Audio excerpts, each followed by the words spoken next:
Take the red pill, take the blue pill, take the red pill, take the blue pill. Take the red pill, take the blue pill, take the red pill, take the blue pill.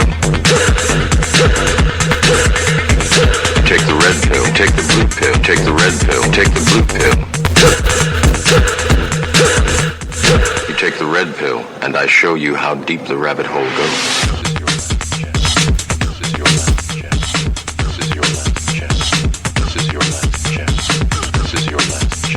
This is your last chance. After this, there is no turning back. You take the blue pill, the story ends. You wake up in your bed and believe whatever you want to believe. You take the red pill, take the red pill, take the red pill, take the red pill, take the red pill, take the red pill, take the red pill, take the red. You stay in Wonderland. You stay in Wonderland, and I show you how deep the rabbit hole goes. You're listening to the Red Pill Reality Show with your host, Riscalla, every Saturday night on the LNM Network from 9 p.m. to midnight.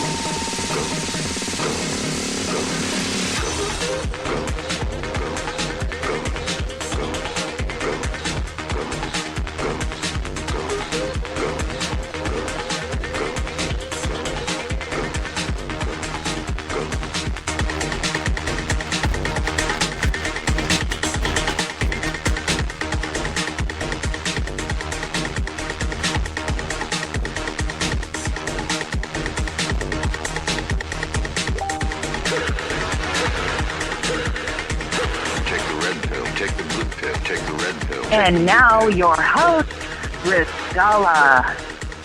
Take the red pill, take the blue pill, take the red pill, take the... Hello and welcome everyone. A little bit of technical difficulties I'm having here.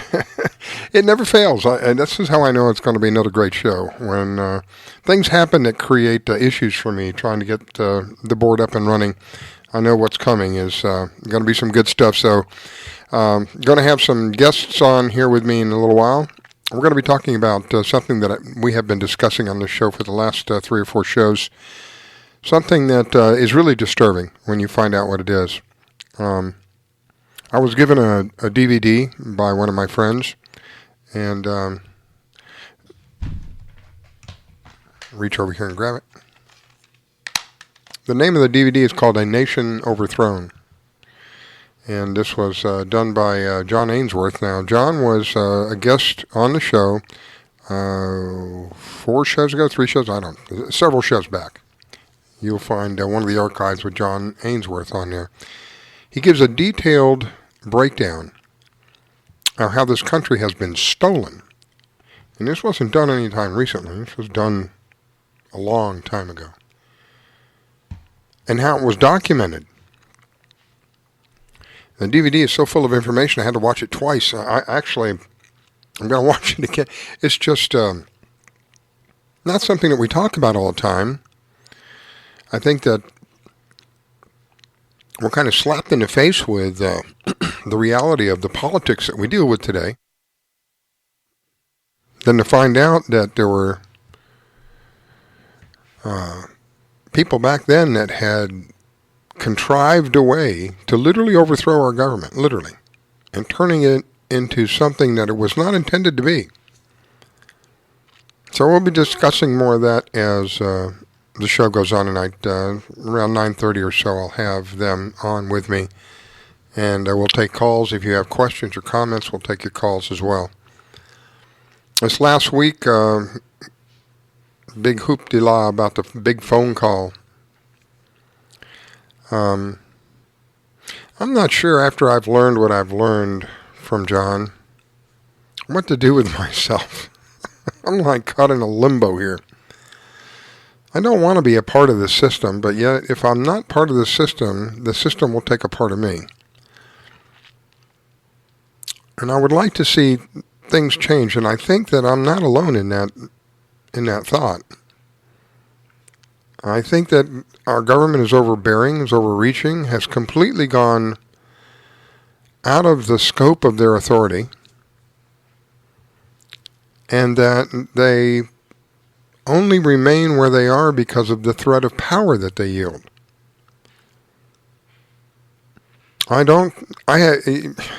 don't even know how to express this one. I never thought as I got older that I would witness what I'm witnessing today.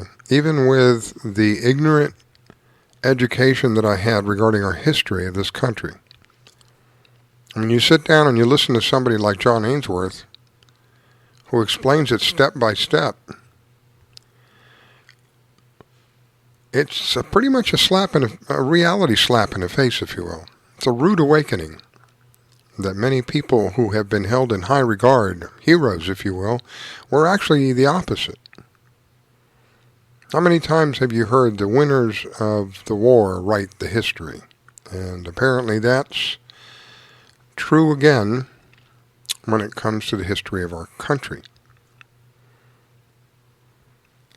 It is truly disturbing, the level and the depth of the lies that have been told to us. We were told that Abraham Lincoln, I was taught Abraham Lincoln was a great hero. Not according to the documents. Now you notice I said documents, not according to John Ainsworth's opinion. According to the documents that John has dug up and researched. According to those documents, I'm talking about some of them are official government documents. Some of them are letters that he had written, his own handwriting, copies of these letters, telling us a completely different story than what we have been told. So this last week we had a president make a phone call to another president of another country, or a prime minister. I think he's a president over there. Heaven forbid the man who is at the top position in the United States speak to anybody else. Could you imagine what would have happened if he had a friendly phone call with Vladimir Putin? Oh my gosh, I think their heads would explode. And what you're seeing today is, without question, an attempt to remove a president from office, because if they don't, they will face justice for the crimes that they have committed. This is really what it all boils down to. If we can't get rid of Trump, we're going to be in jail. I think Hillary said something to the effect as after losing one of the, or they said that she lost one of the debates, she said something to the effect of, you better fix this or we're all going to hang by nooses. Of course, she uses a much more colorful language, but basically that was the event, the bottom line. And I think it was one of the, I think it was one where Donna Brazil was at. I don't recall exactly, but I do remember several people documenting her saying something to the effect of, if we don't fix this, we're all going to hang by nooses. Meaning that if Trump wins, her behind is going to be on the line. If you look at the actions that the Democrats are taking, many people, many of my friends anyway, many of the people I have spoken to, just about everybody I've spoken to, says they really are acting in a very strange manner. Well, it's not so strange if you are knowledgeable and know what, somewhat knowledgeable and know what's going on. These people are scrambling because the president that was supposed to be would have covered all of this up. We would have never heard about any of this. And their lives would continue to go on and continue to be financially blessed, even though it was through a less than honest way. I mean, that's putting it mildly. And all of the pedophilia and the human trafficking that has been exposed since this man became president, if you look at the data of how many predators have been arrested if you were to graph it, it would be a graph, the bar graph would be 4 or 5 times any of the other previous presidents. Meanwhile, we have people that are supposed to be our representatives, representing the American people in general, who have done nothing but create problems. Congress has been in office for, I don't know, time is a blur to me. I think it's a little over 100 days now, 115, 120, somewhere in there. Somewhere in there. I can tell you that it's been over 100 days. They haven't done anything. They haven't done spit. Now, these people make a handsome amount of money. The average person up there, if my numbers are correct, are somewhere around $170,000 a year is what these people make. Now, I don't know about you, but I've never had the fortune of having a job where I could show up 3 days a week and still not be fired, and yet still make over $100,000 a year. I will tell you that I did have a job at one time that paid me almost that amount, and those people owned me. Literally owned me. I was in charge of running a plastics plant. I was one of the few people who carried a phone with them. The phone looked like a brick. This is how far back this goes. This is back in 1986, 85, 86, 87, 88, 89, somewhere in there.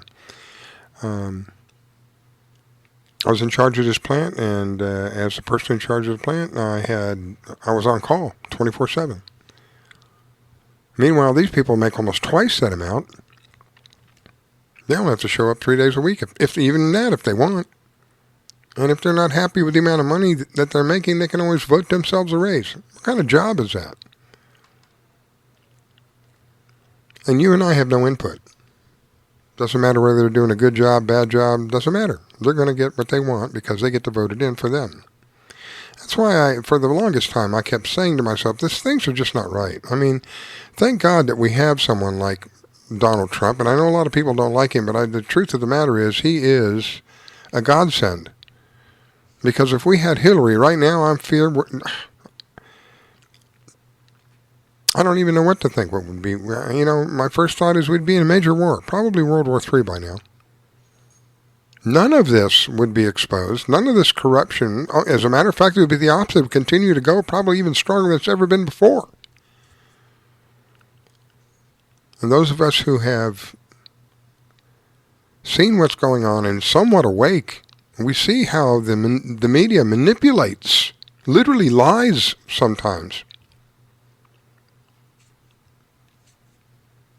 It truly is disturbing. Because I believe that many people in this country want us to move forward, and yet we have been held back by these criminals. These are criminals. There's no question about some of these people up there. Their acts are criminal. Any of them who insist on bringing in more bans for guns are in breach of their contract and should be removed from office. It's that simple. And I think that a lot of people don't really grasp why much of this is happening. Because we allow it. And the key word is allow. We allow it. Because I promise you this without question in my mind, if enough of us were united together and rose up together, and I'm not talking about violently, it doesn't require violence. It requires knowledge and education. And that's what we're going to be talking about tonight. Knowledge and education. This country was stolen from the people that it was intended for. Before I get to that, I want to play this for you. This is Amy Swearer. Amy Swearer, if I can find it here, is a very bright young lady really inspiring.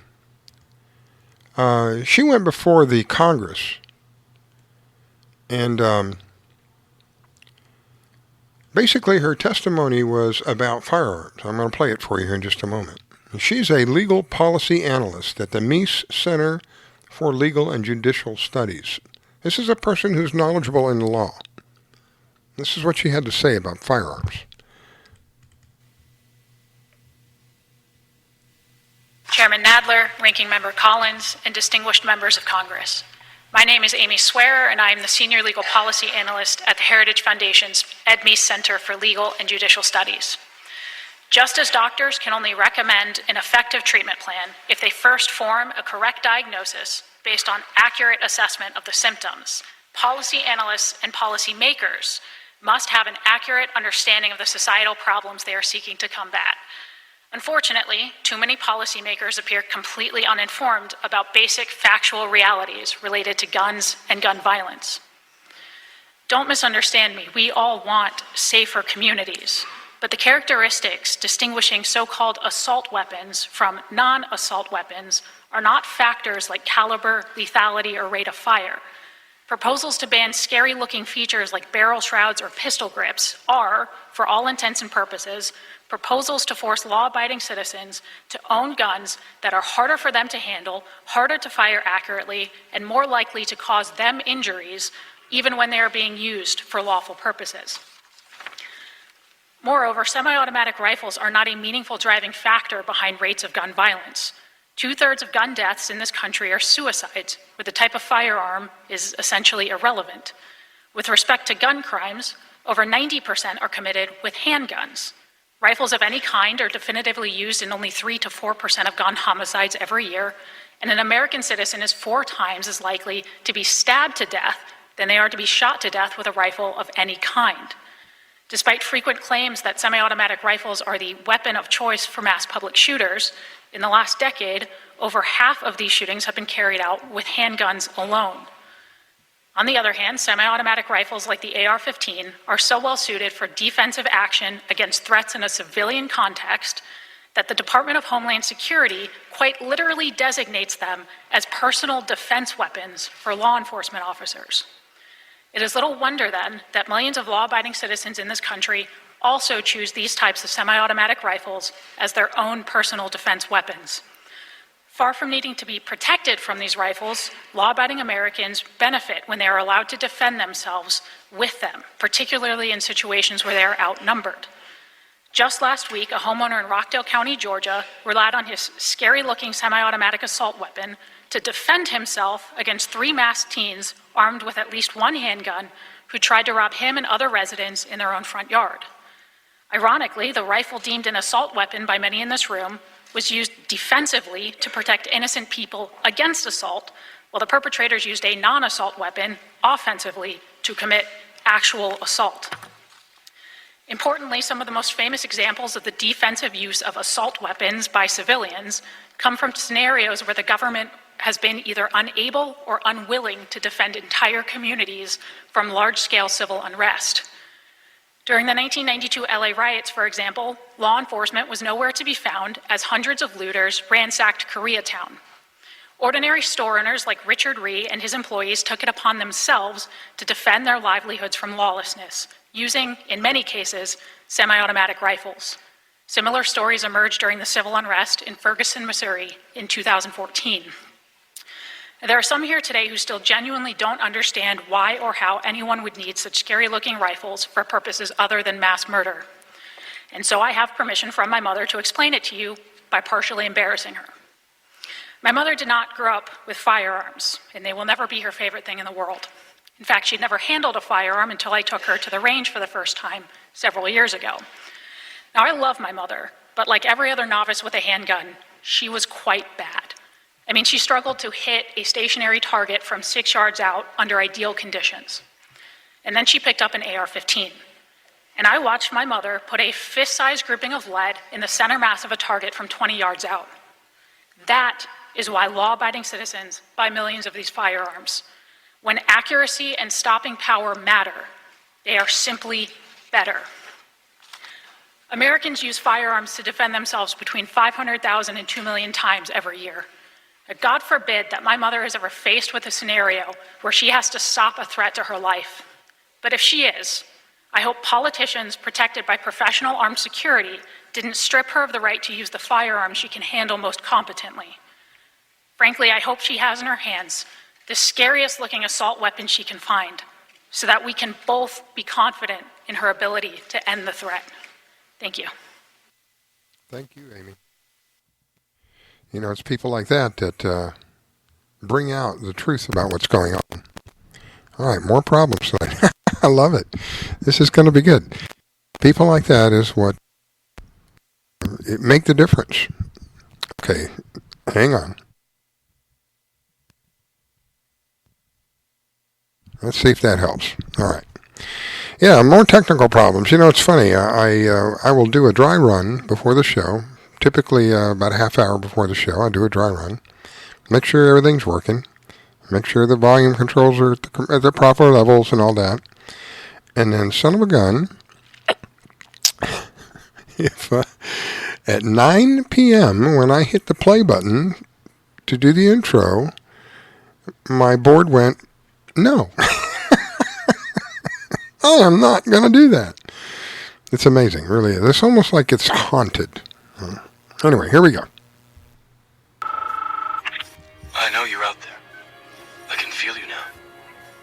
I know that you're afraid. You're afraid of us. You're afraid of change. I don't know the future. I didn't come here to tell you how this is going to end. I came here to tell you how it's going to begin.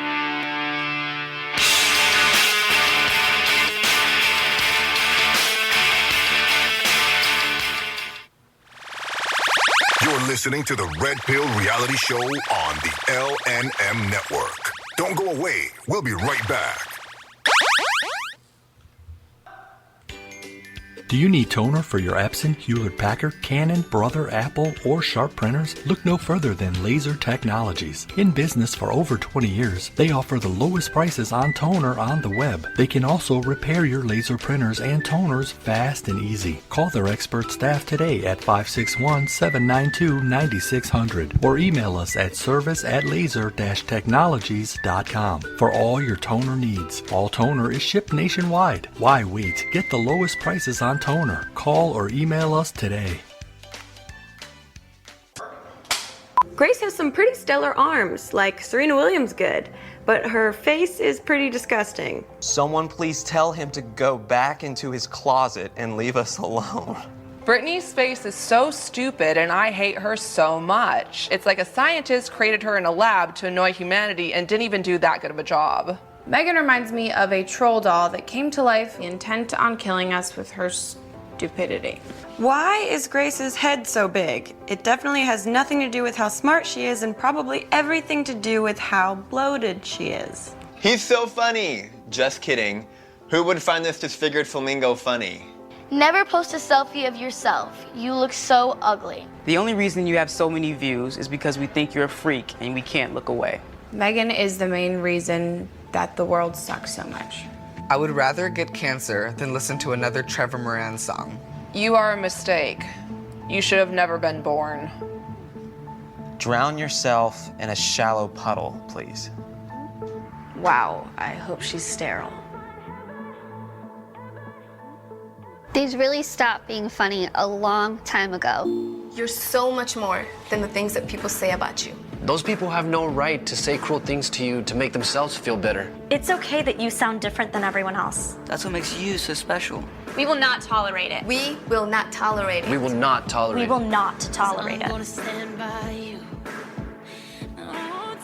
Every day, people make me feel like I stand out simply because of the way that I look. Every day, people make me feel small. Every day, I face the cruel words of bullying. And every day, people tell me that I'm brave for enduring this humiliation. But we're not the brave ones. It's the ones that say no to the bullying.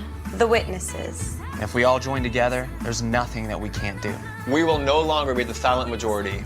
When we see bullying online, We will let the world know that we're going to take action with the eye. Now, when you see online bullying, there's something you can do about it. Our actions will overpower cruel words. I am a witness. I am a witness. I am a witness. I am a witness. I am a witness. I am a witness. I am a witness.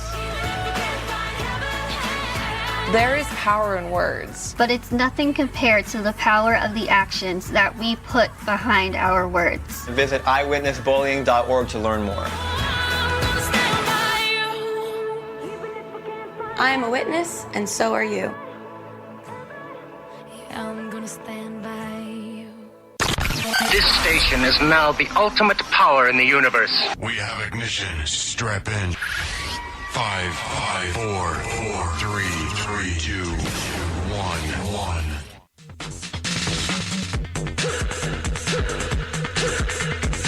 Take the red pill, take the blue pill, take the red pill, take the blue pill.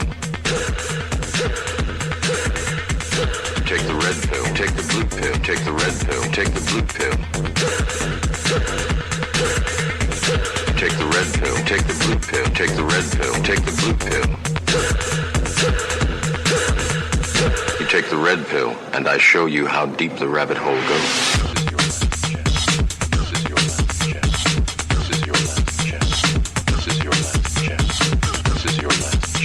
This is your last chance. After this, there is no turning back. You take the blue pill, the story ends. You wake up in your bed and believe whatever you want to believe. You take the red pill, take the red pill, take the red pill, take the red pill, take the red pill, take the red pill, take the red pill, take the red. You stay in Wonderland. You stay in Wonderland, and I show you how deep the rabbit hole goes. You're listening to the Red Pill Reality Show with your host, Riscalla, every Saturday night on the LNM Network from 9 p.m. to midnight.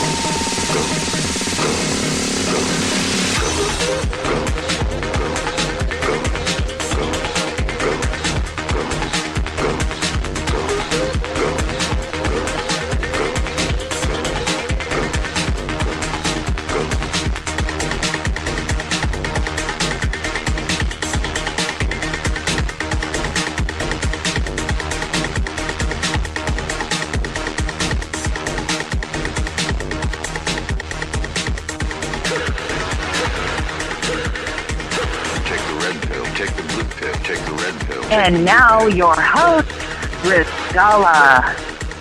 Take the red pill, take the blue pill, take the red pill, take the blue pill. More problems. Just give it to me again. This little monster better hold out for me tonight. I don't know why it keeps doing that. It keeps cutting out on me. We are back. It is the Red Pill Reality Show. I am your host, Riscalla. Tonight I will have David... Stop that. David Callihan and Milo Townsend. I have David on the phone. I'll bring him on in just a minute. I'm waiting for Milo to show up here in just a moment. Before we do that, I want to say thank you to the LNM Radio Network. Without you, there would be no Red Pill Reality Show. So thank you to the network for providing us the platform that allows us to reach so many of you on the other end of the microphone. And thank you on the other end of the microphone for making all of this even possible. So without you, we wouldn't be able to do what we're doing.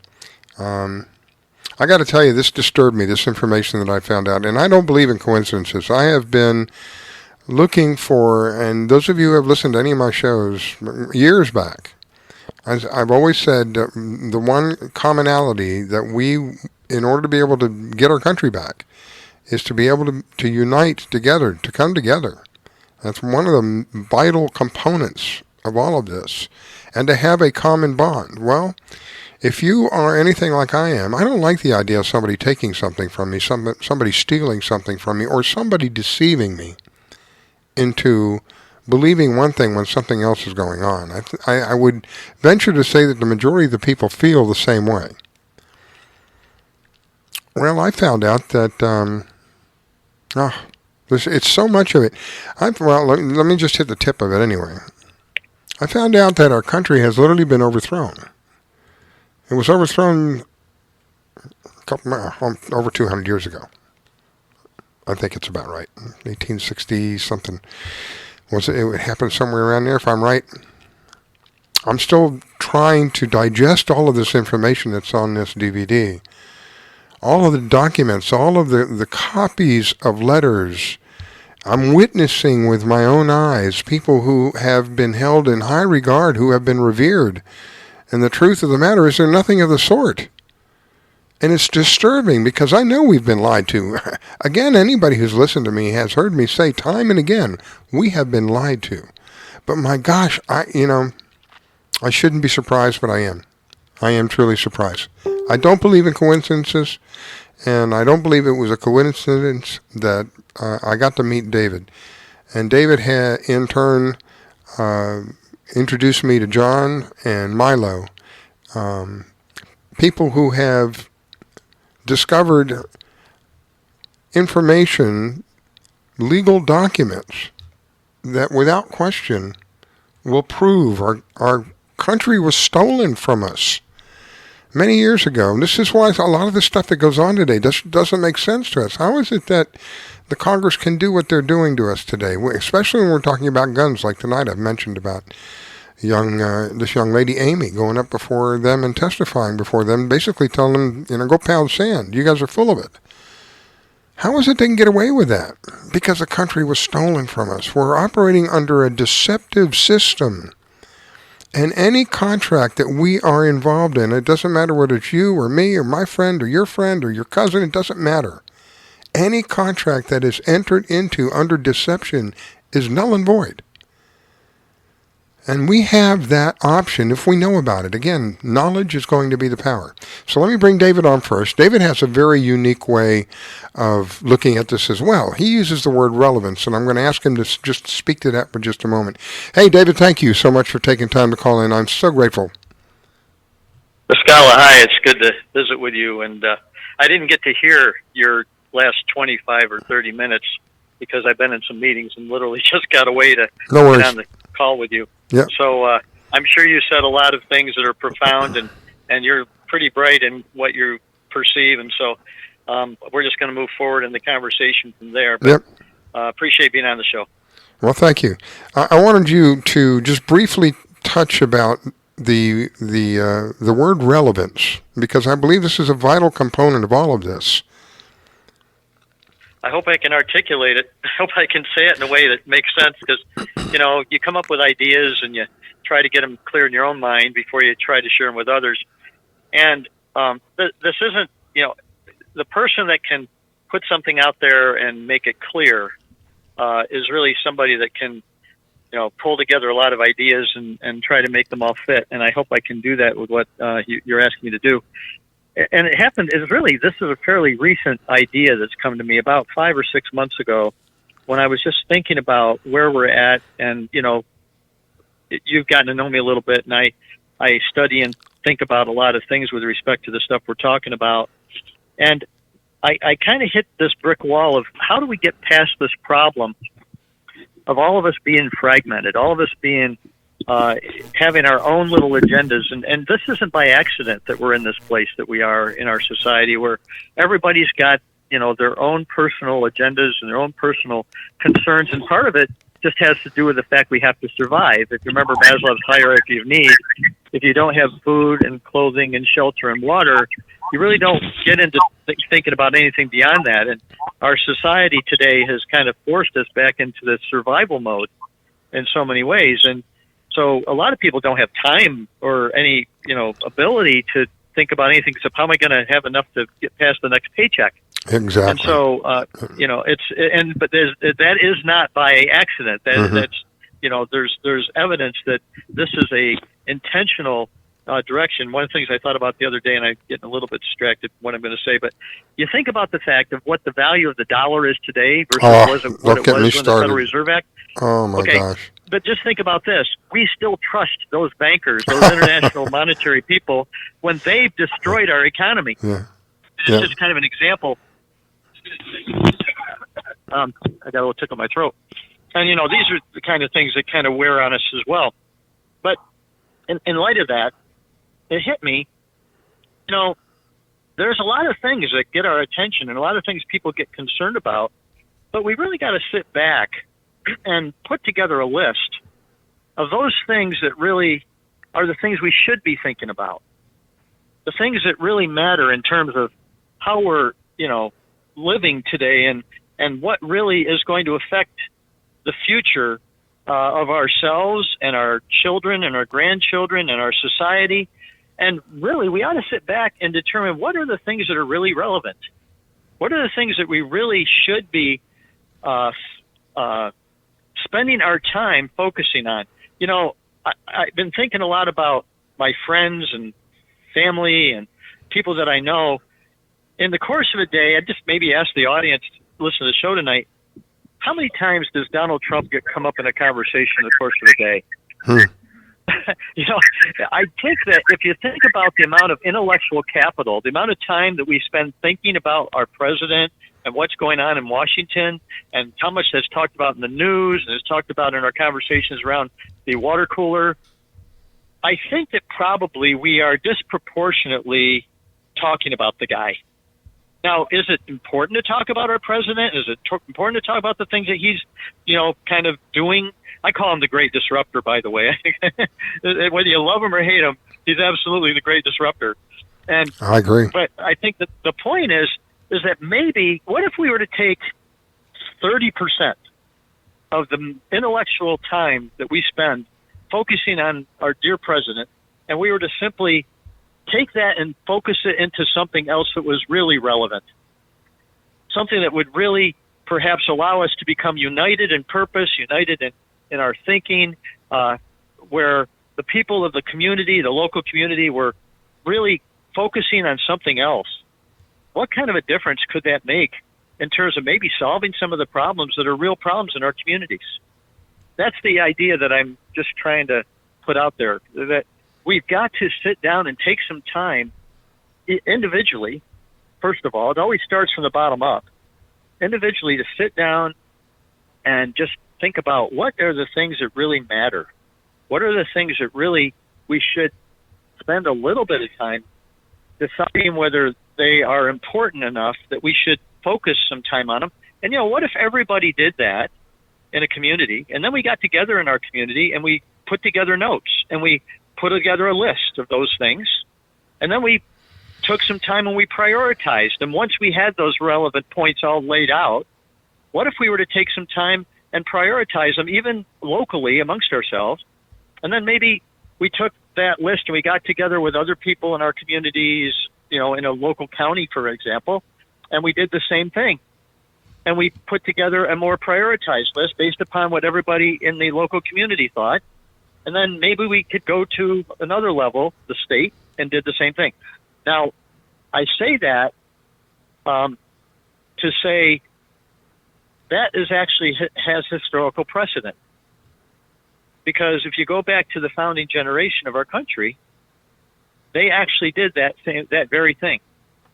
And they did it in every colony, starting at the lowest level in 1774. And they created, that's how we actually created the United States, which were first the United Colonies in the United States. And so this isn't all just theory or thinking, you know, having a whim of an idea. But as I've shared before, I share two basic principles when I talk to people. One is the definition of insanity is doing the same thing over and over again, expecting a different result. So maybe if we don't want to be insane, we should do something different to obtain a different result. Mm-hmm.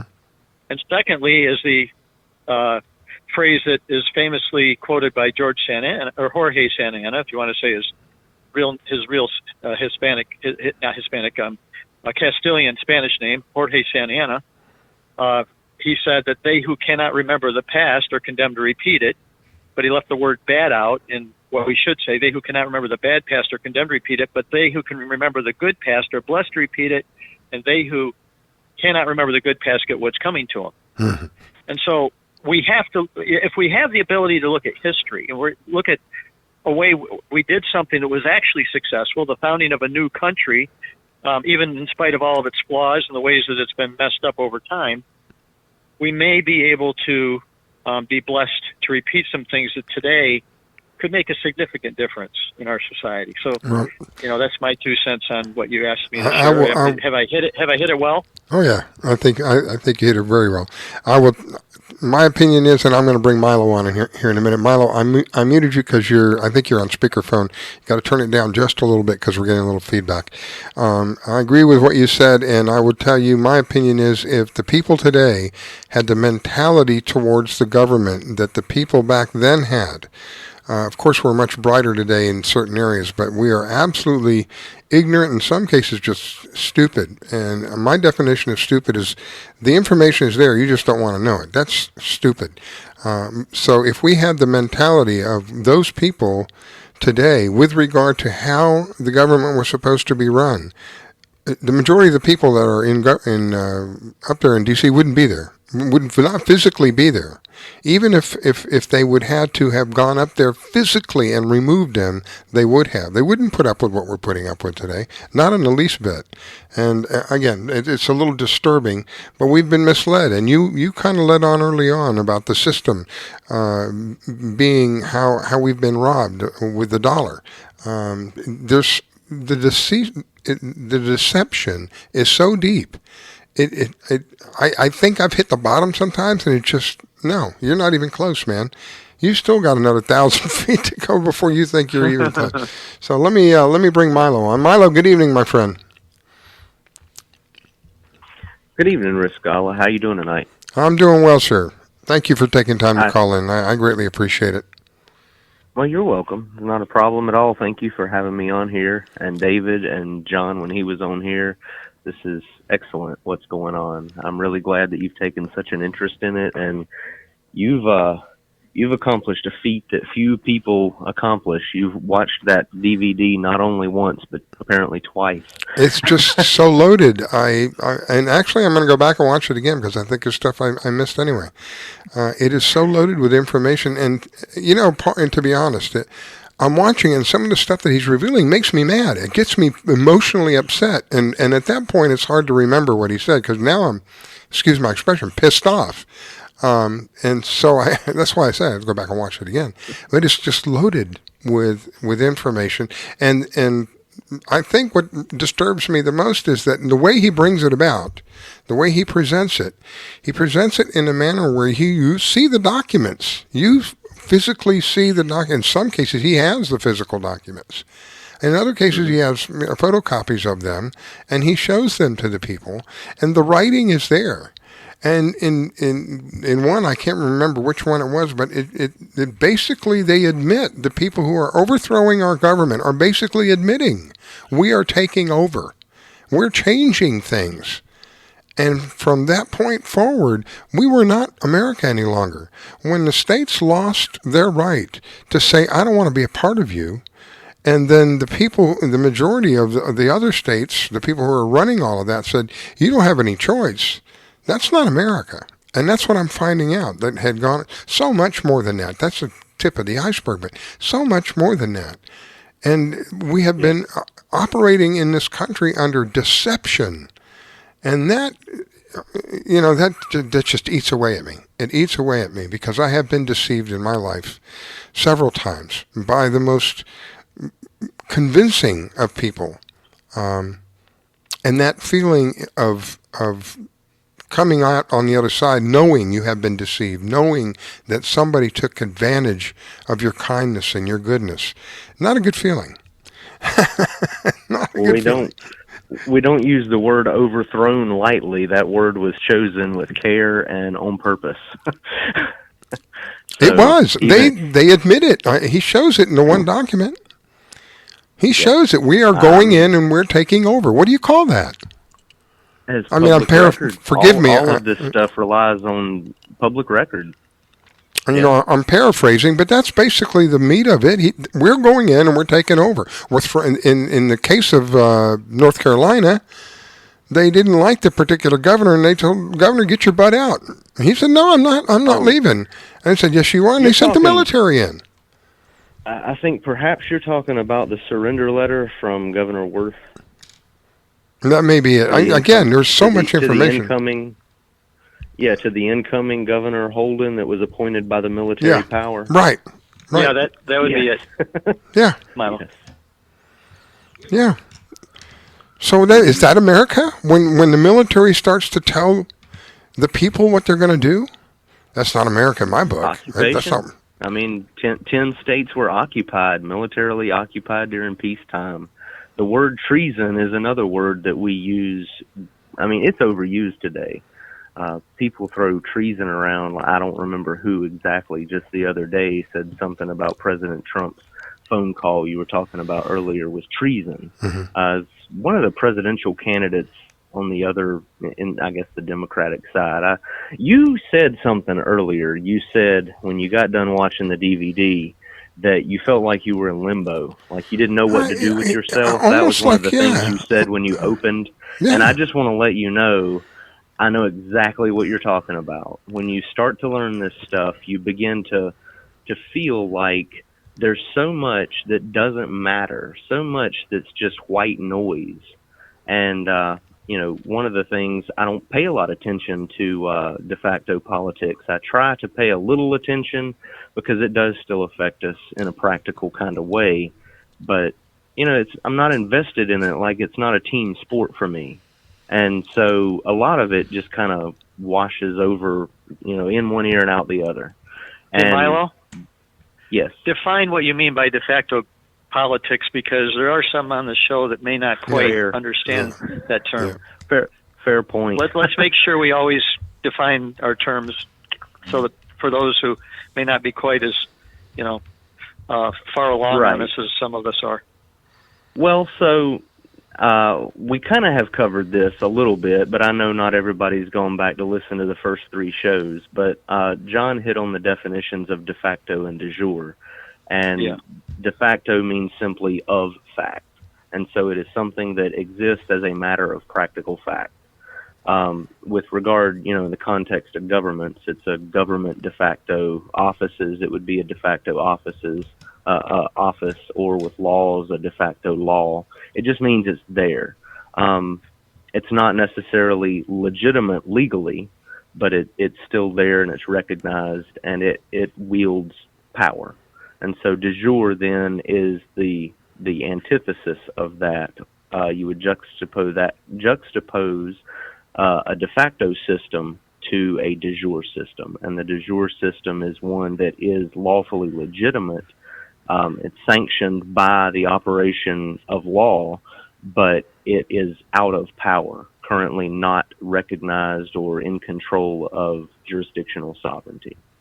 So the one that we have is the one that's there, the one that is there in fact, but the one that ought to be there is the one that we're trying to make sure gets restored at some point in time.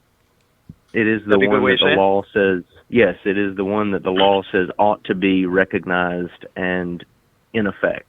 But it's not. It's out of power. It's out of favor. And Riscalla is right on point when he says that it's deception that's made it that way. But originally it was a military occupation.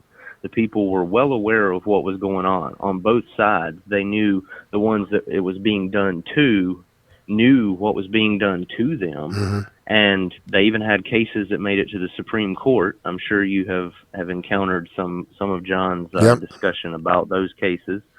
And the ones that were doing it knew what they were doing. So everybody was well aware of what was happening at the time. It wasn't like it just happened in the dead of the night and nobody really knew and suddenly we were tricked. But over generations, over decades, the last century and a half, people have just forgotten. I think on purpose. It's not people so much have forgotten as much as it is people have been conditioned. I said earlier on, the winners of the war get the right to history, and that's what's happened. So they washed all that. They couldn't wash it completely. They couldn't bleach it out, if you will, but they washed it out pretty good. And there are still remnants of the evidence laying around for people who had the burning in their hearts to find out what was going on, the truth of the matter.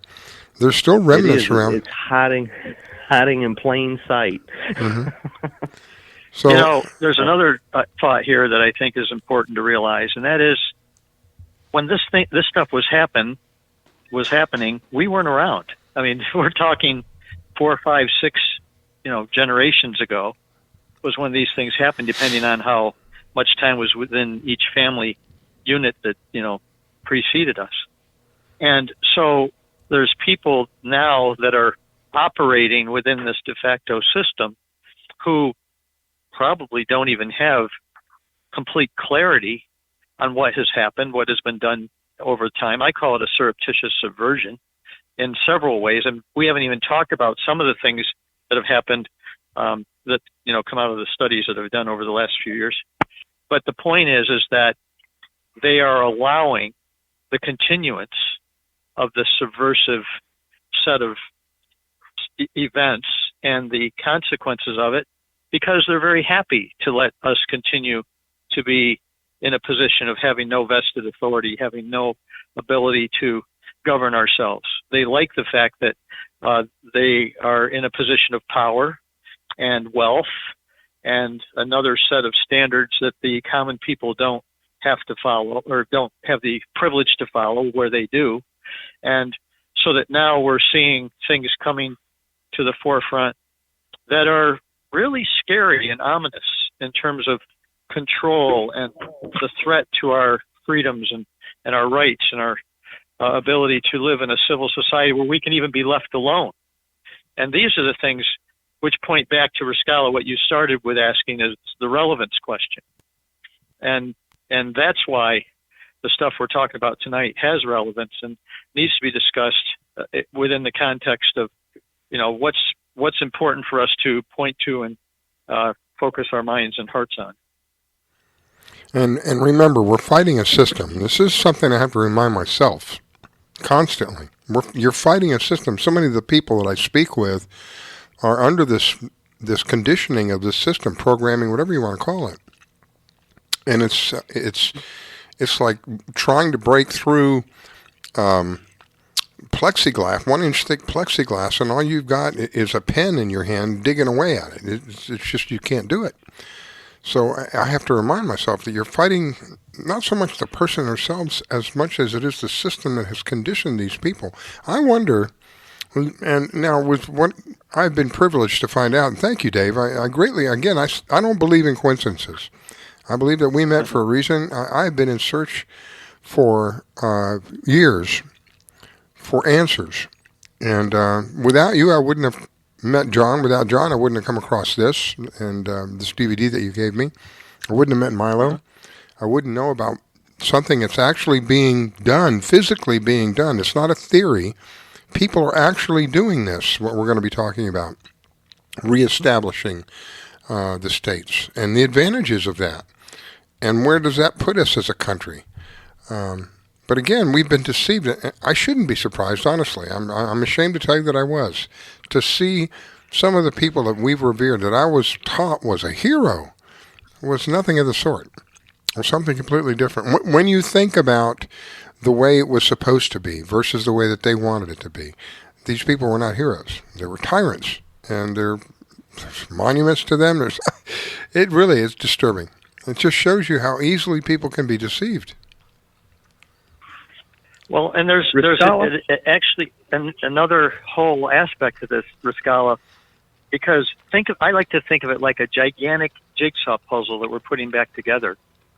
And John and Milo and the people that have been involved in that movement of America's Remedy have put together a whole bunch of the little jigsaw pieces into a portion of the picture.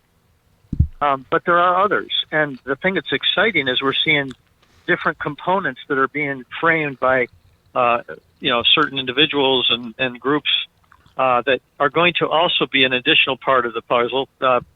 Milo and I had the privilege of driving from North Carolina to Texas last week and back, and so we spent literally 28 hours together in a car just talking about a lot of this stuff, and got to the place where we had to stop talking about it because we had, kind of burned out a little bit toward the end. Still sane?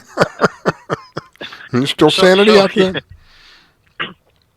And we're still friends, yes. Great.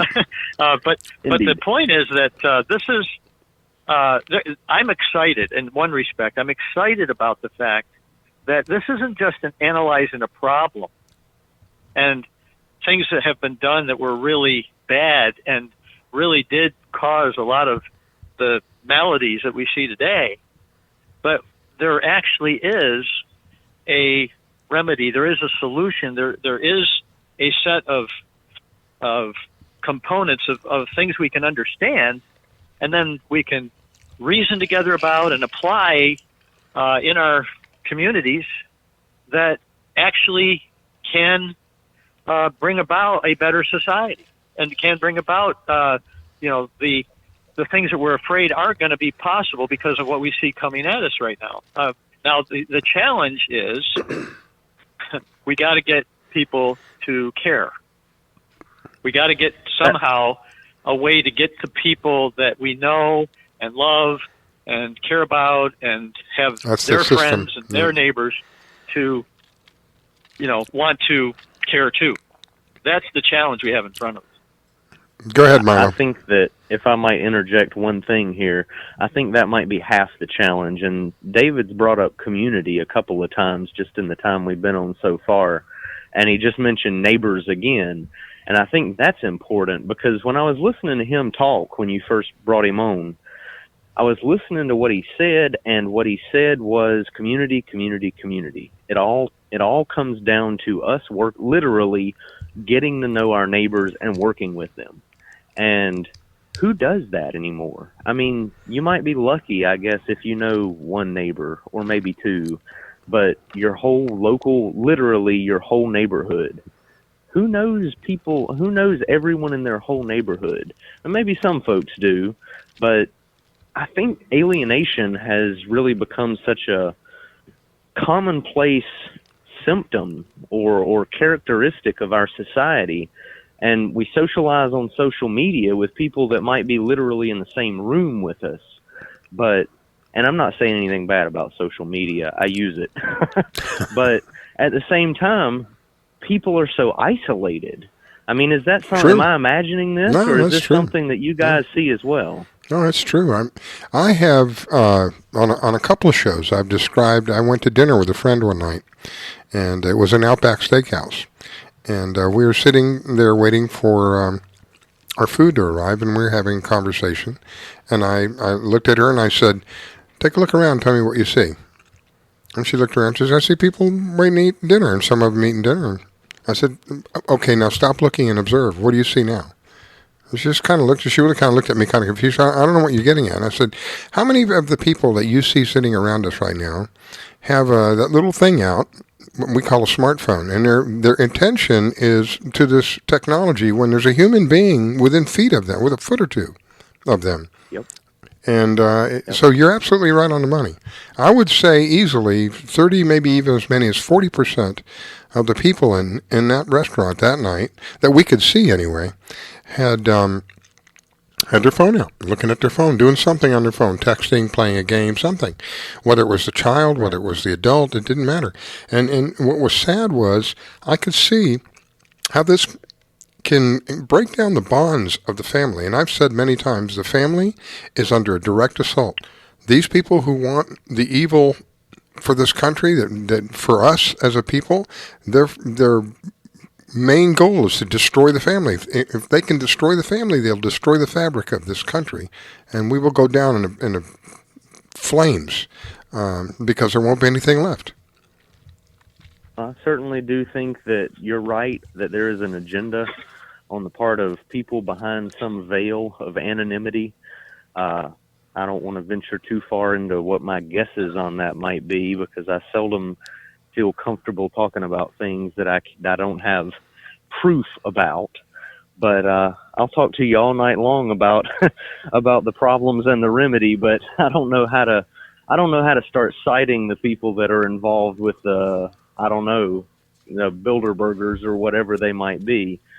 But yeah, definitely community is lacking, and that's one of the things that I think we need to focus on if we're looking for an actual solution. If we're really trying to do something about this, then that's got to be on the table.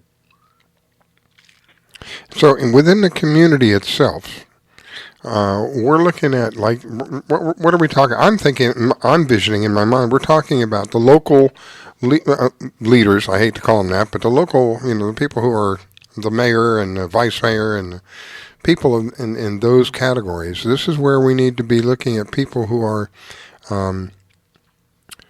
searching for a better way.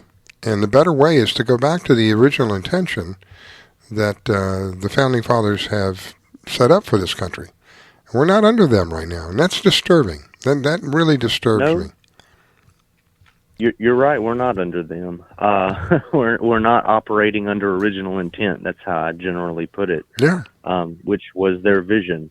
But with regard to, I mean, you have to assess. In my opinion, you have to assess.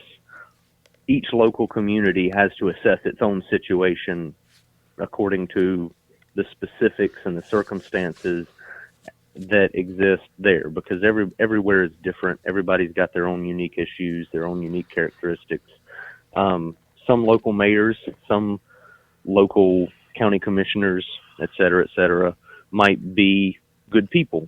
They might actually have good intentions. They might be competent. They might, they might be willing to look at this. We've had a couple, mostly out of Texas, that are actually serving currently on, and I'll use this word again, they're serving currently in some de facto capacity with government. And with regard to those people, it's really kind of a little bit questionable, because on the one hand, largely out of ignorance, they're already invested in that system. They've already become a part of that entire, it's a system, it's systematic. And so they've already invested themselves in that. And whether or not, to what degree they have, or whether or not they're willing to reevaluate that, is all open-ended. That'll be something you just have to assess from one person to another and decide, are they really the people that you want to represent you when you do reestablish DeJure government? But when I'm talking about community, I literally envision you have a house or you live somewhere and you've got people that live in proximity to you. They're your volunteer fire district or whatever. They're a precinct or something. Everywhere calls it differently. In North Carolina, we had precincts. I lived in Tyson precinct. That was where my volunteer fire department was. And I knew some people in that precinct, but I hardly knew everybody, and I grew up there. So, is that like a county? We have counties in Florida. Is that a precinct would be like a county? A precinct is a division of a county. Okay. I really don't feel like it's even possible to get to know everybody in your county. Yeah, we got a big county. But I agree completely. A lesson that I learned many years ago when I was introduced into the retail market. I was working for Radio Shack at the time, being trained as a store manager, and the guy that was training me repeatedly said to me, if you just take care of the pennies, the dollars will automatically take care of themselves. And I can see how that applies to this example here. If we can take care of the local, whatever's going on locally, all the big stuff is going to take care of itself, because it'll all just fall in line. Right. I hear something in the background. Is that you there, David? Sorry. Yeah. Are you still in a meeting? No, I happened to walk outside, and some guys are talking, that's all. Okay. All right. So, all right. I was going to ask something, and my mind just went blank. I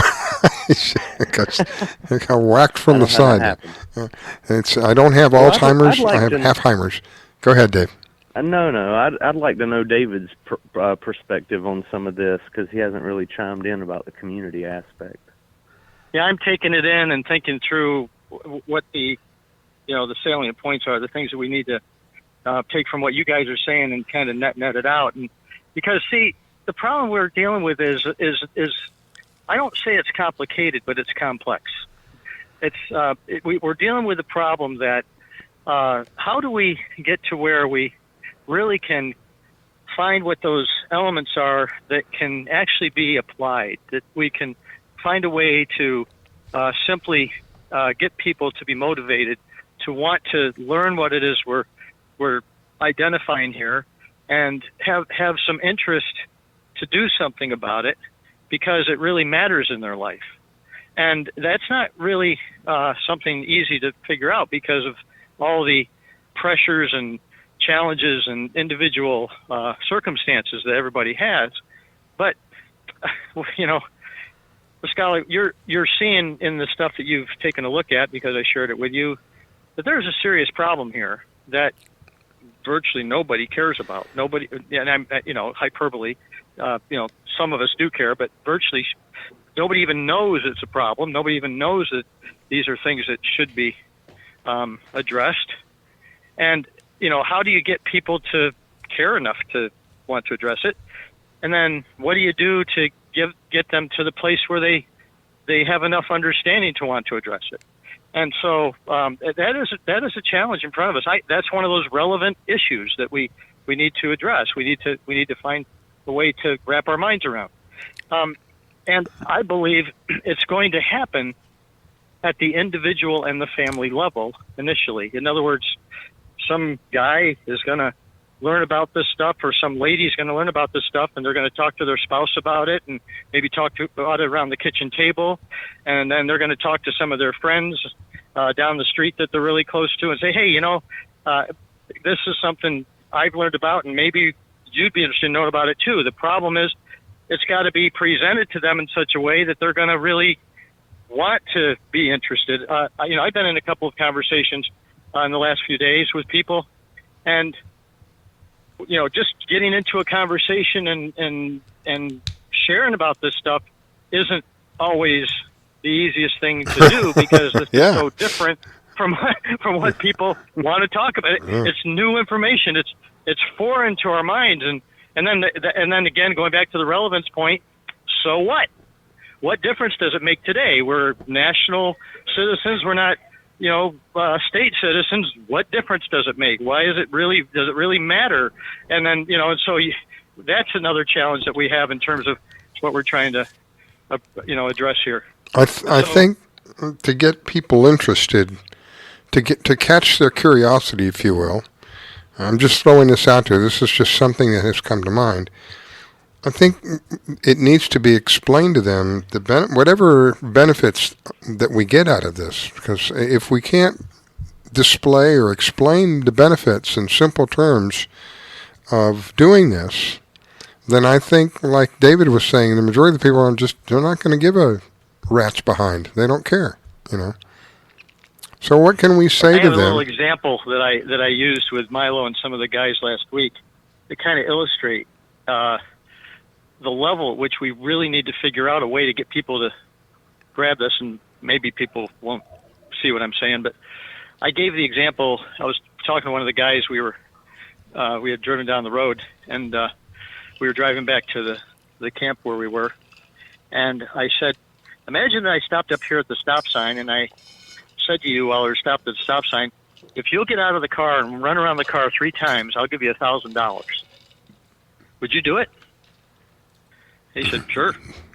And I said, do you see how I didn't really have to even know anything about what you were thinking in your mind, the way that you operate, the way that you think in your daily life? And if I did something like that, you would immediately agree that would be something you'd do in a moment, something silly, something that really was ridiculous, because the value of what I was offering met a serious need, what I call personal self-interest in your life, that you would be willing to do that in a heartbeat.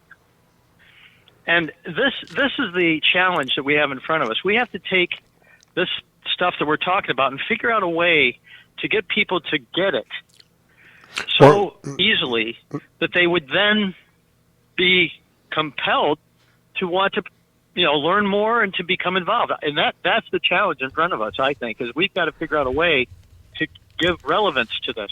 And by the way, not just this, but some other things that we're not even talking about tonight. But again, this is, in my opinion, a necessity today, because we're going down a road that if we continue on the road we're on, it's not a pretty picture of where things are looking like they're going at the moment in our society and in the way we are, thinking and acting, and in light of some of the future possibilities economically and socially that we're looking at, like you mentioned on last week's show about, what happens next year after the elections, what could be some of the potential chaos that could, occur after the votes are counted, and even whether the votes are honest and all kinds of other things.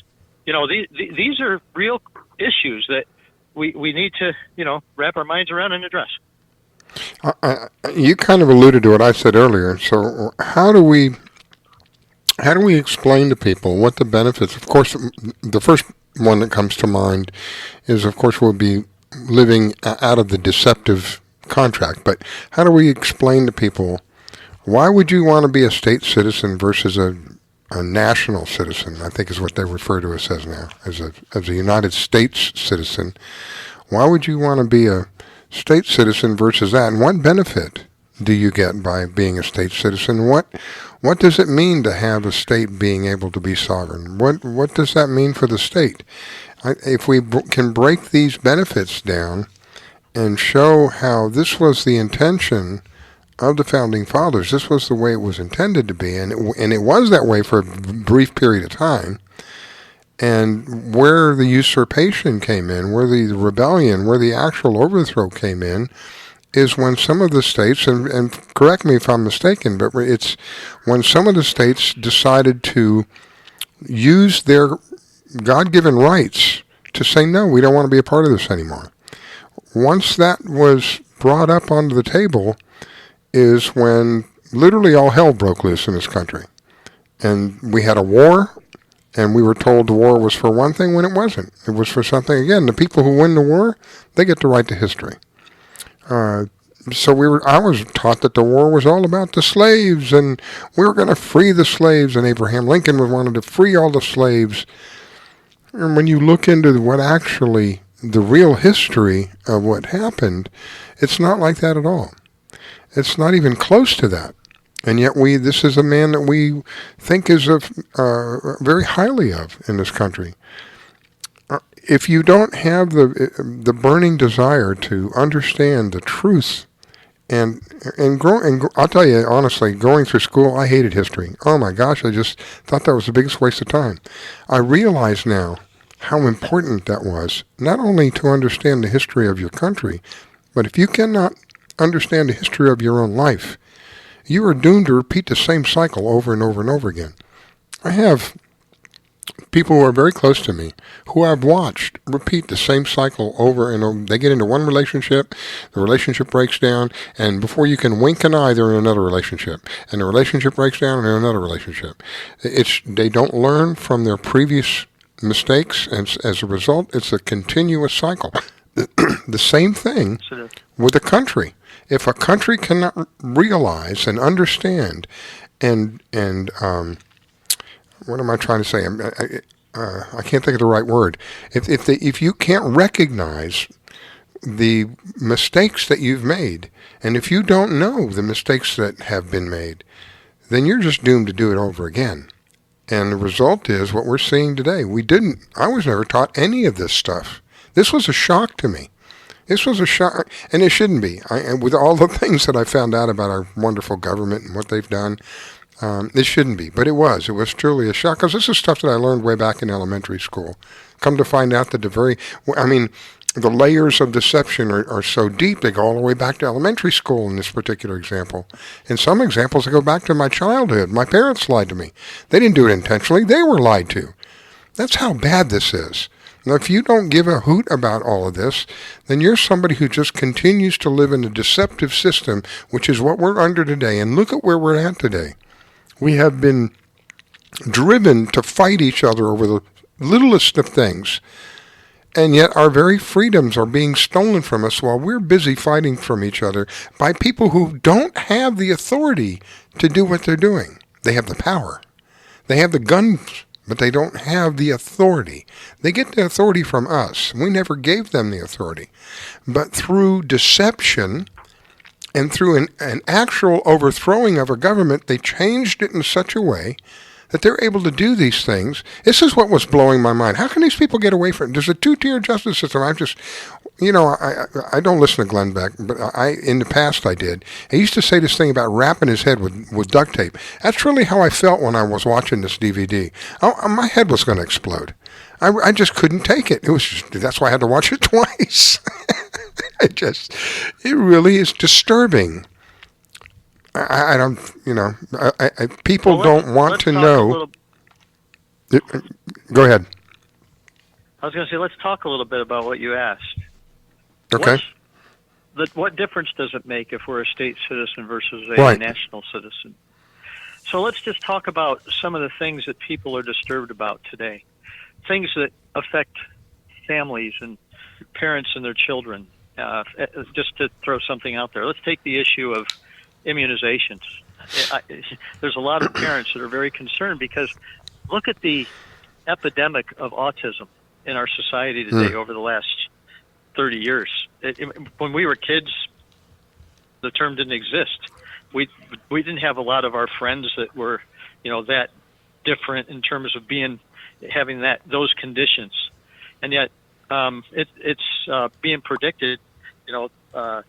Massive percentages. I don't even want to quote the exact number of our children being born today, very soon after, going through even pre-adolescence, are autistic.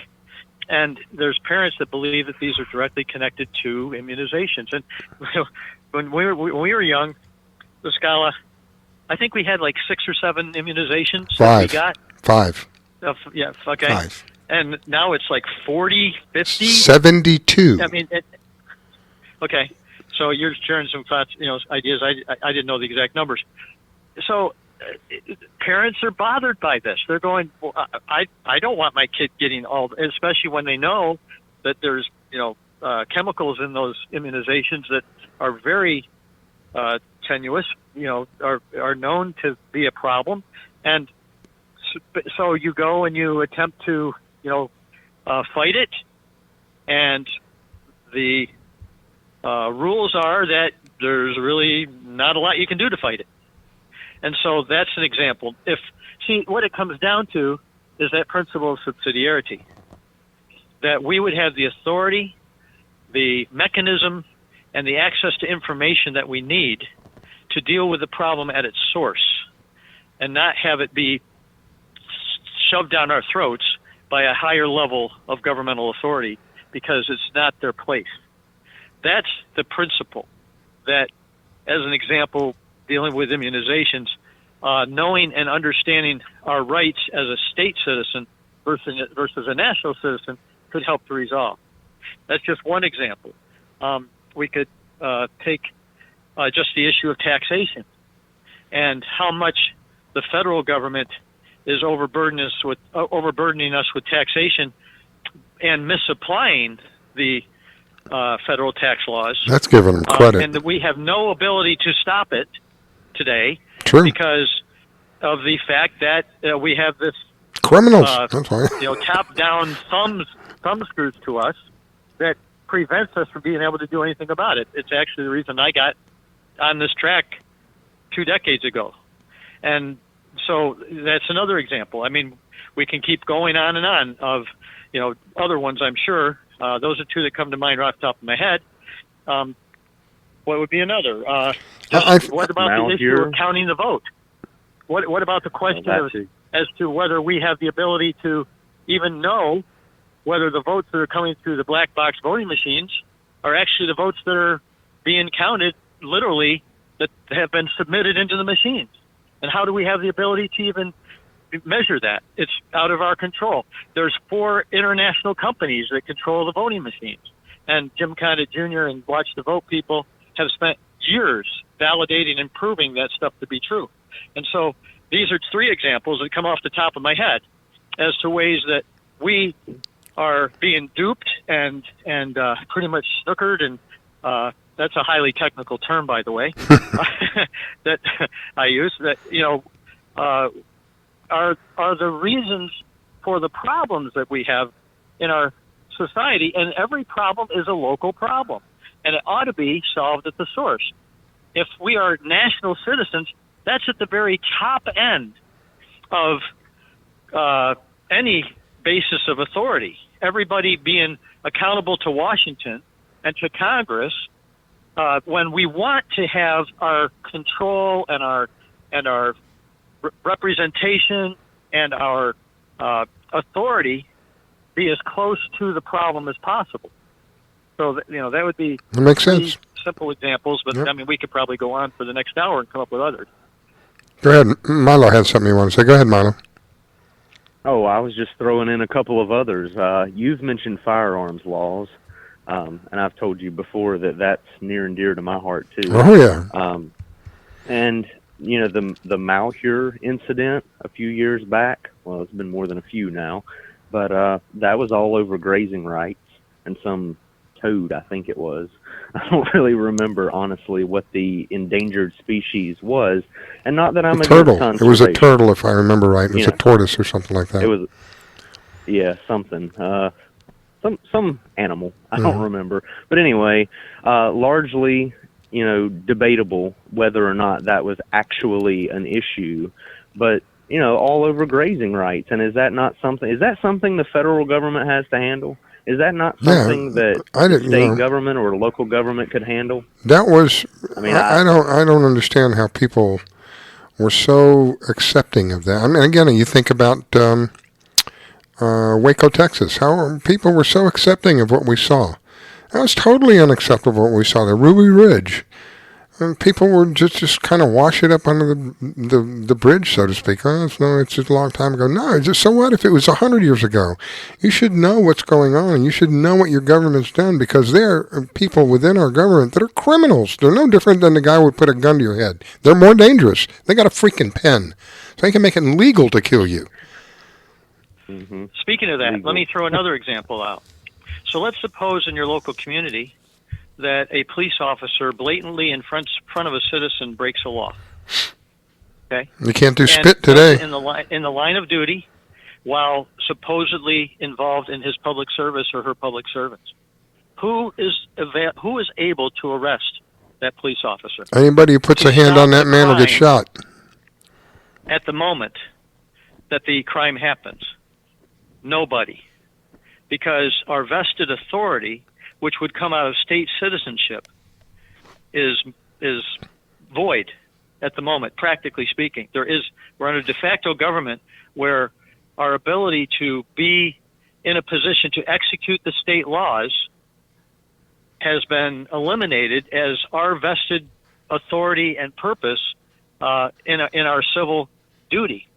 And this is I could go down a road tonight and explain why that is in terms of my research, but just suffice it for now to say that would be directly connected to the vested authority of the state citizen.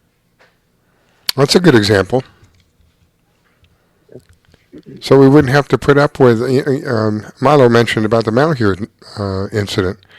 Let me go back to that for a minute, Milo, to just kind of for my own curiosity. If the state's sovereignty were in place during all of that insanity, because that's how I look at it, and people, a patriot died over that. They literally murdered a man and never had, with impunity, they murdered and openly murdered him. That's a whole other story. Anyway, if there were states' rights were in place at that time, could the state have told the feds, buzz off, man, get out of here. We don't want you here.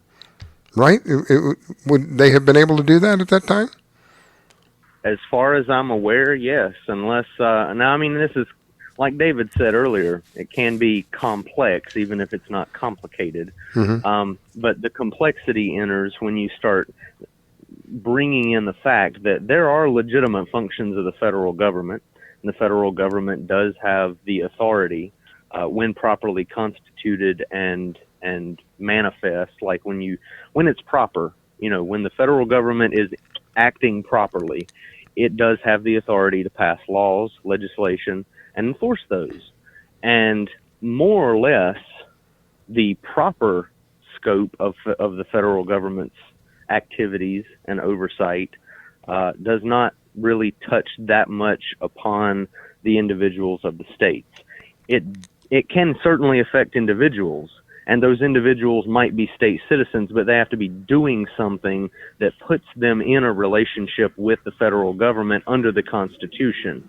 They have to be either a federal employee, or they have to be engaged in some kind of activity that the federal government has a lawful prerogative to legislate upon and enforce that a contractual legislation. relationship with the general government, yeah. Right. That's a good summary. So if they're doing that, if they did something that put them in that relationship with the federal government and they broke a federal law that was legitimate, then the state may or may not be able to tell the feds to buzz off. But generally speaking, yes, you're correct. The feds would not have the authority, even the pretense of authority, which is all they have now, to come in and just take over and start doing things across multiple state lines, chasing people down and setting up roadblocks. And I mean, yes, the state of Oregon could have said, "This is our business, get out." Now, you mentioned about the roadblocks. This is another thing that peeves me, is our restrainment of our ability, our God-given right to travel from one point to another. So if we had states' rights, many of these roadblocks are done by the feds, in quote, search of illegal immigrants, and they'll stop everybody. So if we were practicing in states' rights, would it be fair to say that in those states where they felt that this was unjust, they could say, no, we're not doing that with impunity, right? They can't be punished for that. Absolutely. I don't see any reason let's take another group, TSA. Yeah. Everybody that walks through an airport. Now, there is some, I guess I'd give a little bit of credibility to the fact that there is some legitimacy to protecting ourselves from people, bringing a bomb on a plane. There's absolutely, but it's, in my opinion, it's doing the right thing in a wrong way. Mm-hmm. And again, that it's not being governed by local jurisdiction, it's being governed by the Department of Homeland Security. And we know, if we've got any common sense whatsoever, that the design of that whole system comes right out of the Nazi, they even called it the same thing. Even the name. Yeah, they even called it the same thing. So, the point is that we're looking square into the face of a, totalitarian state mechanism. Okay, you got to be blind to not see the connection there, and so there's an example again of, is that the kind of thing that the average citizen wants? Is that the kind of thing that, Joe Citizen or Susie Citizen really prefers to happen, especially when he or she is 70, 80 years old, and they're being, patted down in a line getting on a plane? Come on. Yeah. It borders on the ridiculous, and it's just, we have to accept it because we have no ability to stop it or even bring it into a more reasonable form. Yep, I totally. I think this cuts to the. Oh, I'm sorry, Riscalla. I was just going to say I totally agree. And save your thought for just a moment, Milo. We're going to take a break, and we'll be right back. You're listening to the Red Pill Reality Show tonight. I have Milo, and I have David, and we're discussing something that a lot of people don't know. Our country was overthrown, and it was done a long time ago. And it should upset you. You should be very upset. Forgive me. I don't mean to tell people what they should or should not be doing. It upset me. It upset me very, very much to find out that we've been lied to yet again. And this time it's been about something that I thought was almost as, like the Bible kind of thing. My gosh. What were we taught those in my generation anyway, what were we taught in school as we were growing up? That we had this hero and that hero. And I'm finding out that's not true at all. And that's disturbing. What else have we been lied to about? No telling. I know you're out there. I can feel you now. I know that you're afraid. You're afraid of us. You're afraid of change. I don't know the future. I didn't come here to tell you how this is going to end. I came here to tell you how it's going to begin.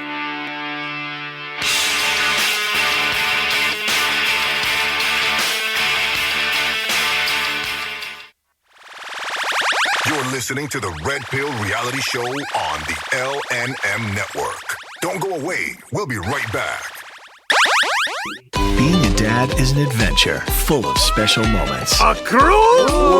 Surprise! Unexpected moments. I got this. And even awkward moments. Okay, Dad, thank you. But every moment you spend with your kids, even the smallest moments, can make the biggest impact on your child's life. So take a moment to be a dad today. There's a lot of fear in coming back to school.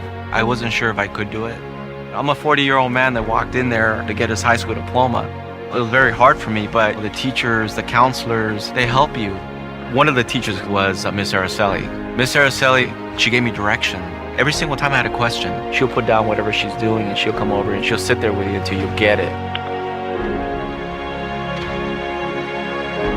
Thank you, Miss Araceli. I know you make a difference in people's lives because of the person and teacher you are. I wanted to be here because I wanted to thank you for helping me get a beautiful gift.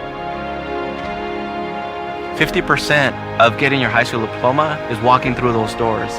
The other 50% is doing the work. Getting your high school diploma, it is a life-changing experience. It really is.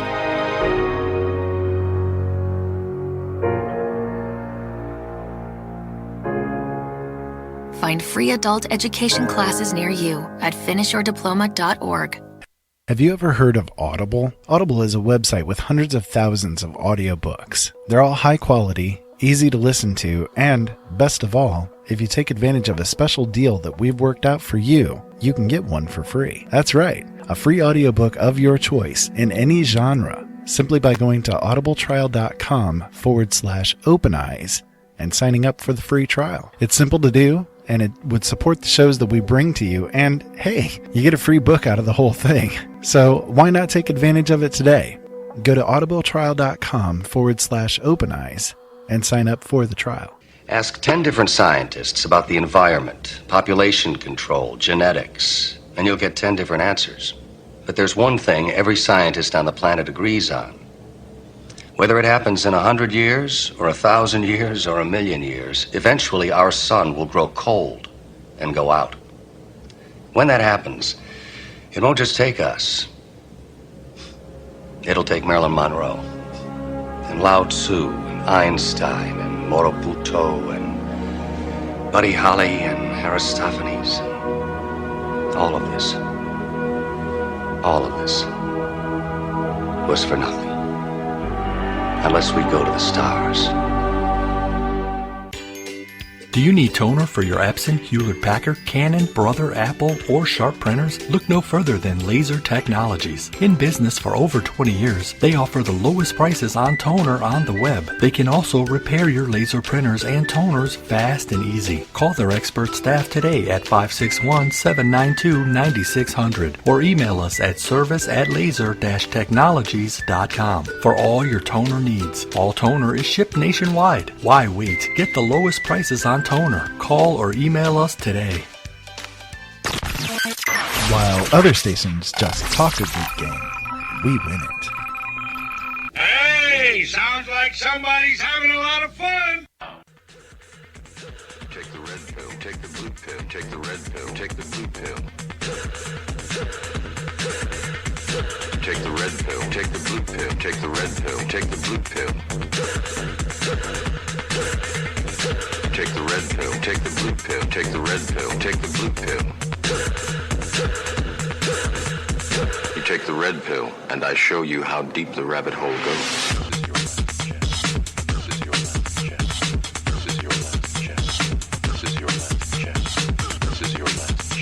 This is your last chance. After this, there is no turning back. You take the blue pill, the story ends. You wake up in your bed and believe whatever you want to believe. You take the red pill, take the red pill, take the red pill, take the red pill, take the red pill, take the red pill, take the red pill, take the red. You stay in Wonderland. You stay in Wonderland, and I show you how deep the rabbit hole goes. Goes, goes, goes, goes, goes, goes, goes, goes, goes, goes, goes, goes, goes,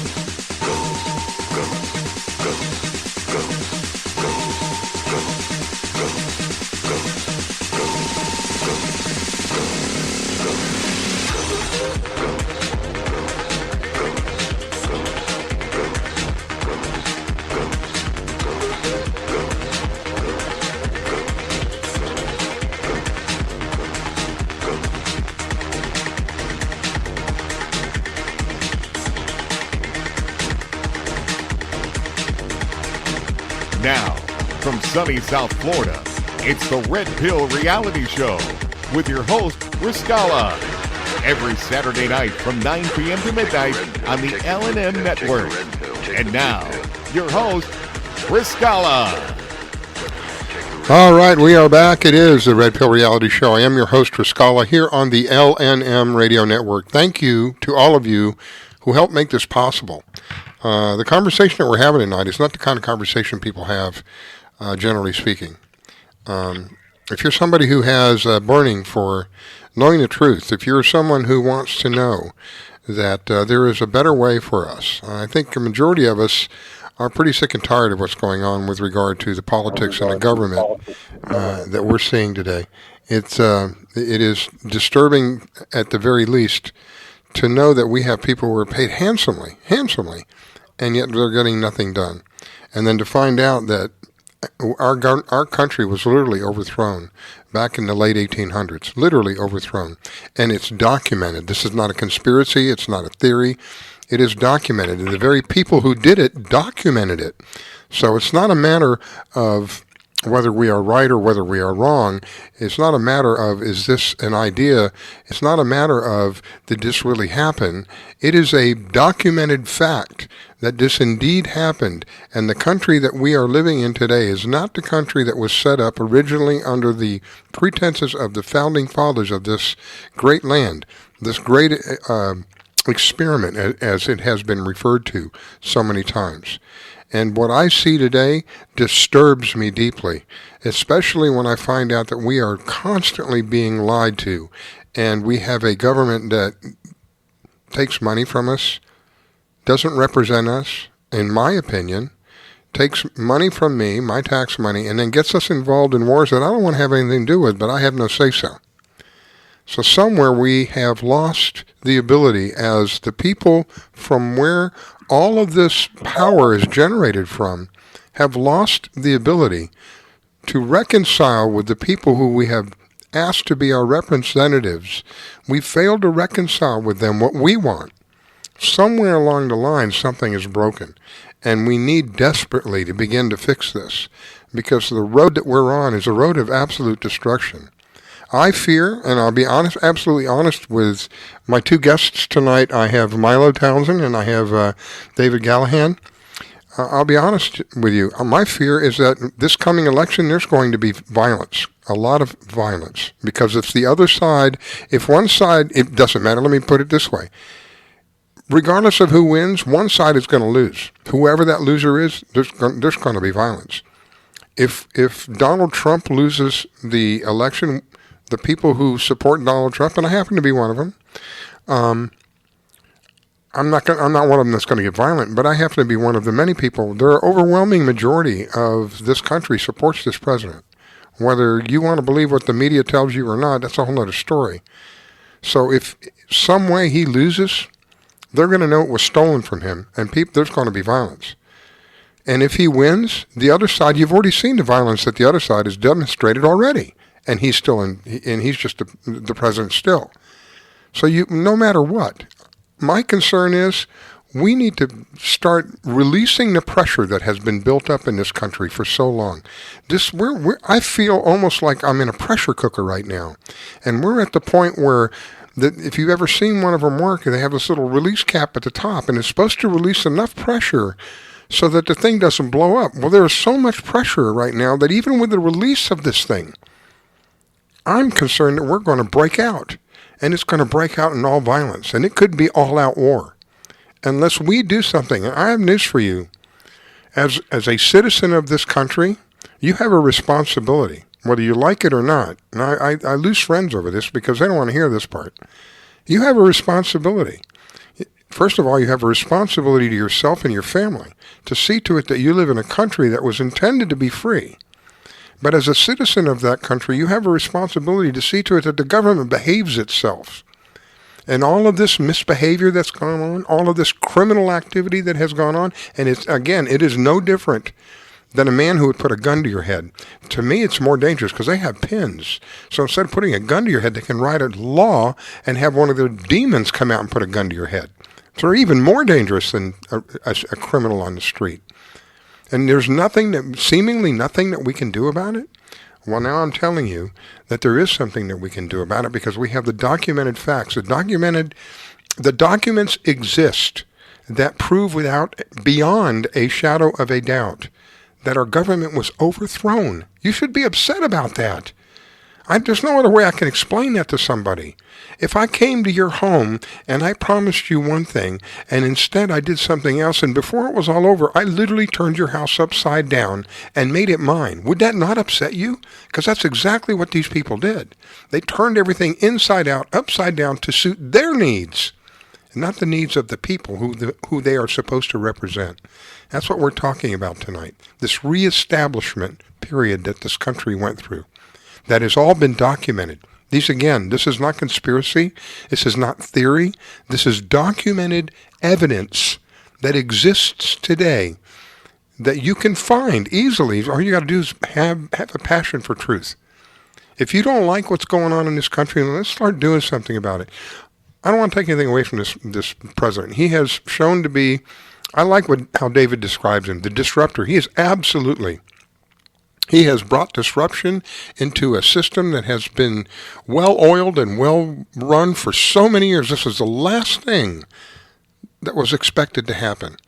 So I don't want to take anything away from him. He's done a jam-up job for what he does. He's done a great job. He's shown that people that have been in office for over 30 years, he has outdone them in a span of a fraction of that. So I don't want to take anything away from him. With all of that said, what difference does any of that make if we're operating under a lie? And that's what we're operating under right now, is a lie. We need to operate under the truth. And getting back to the truth, what does that do?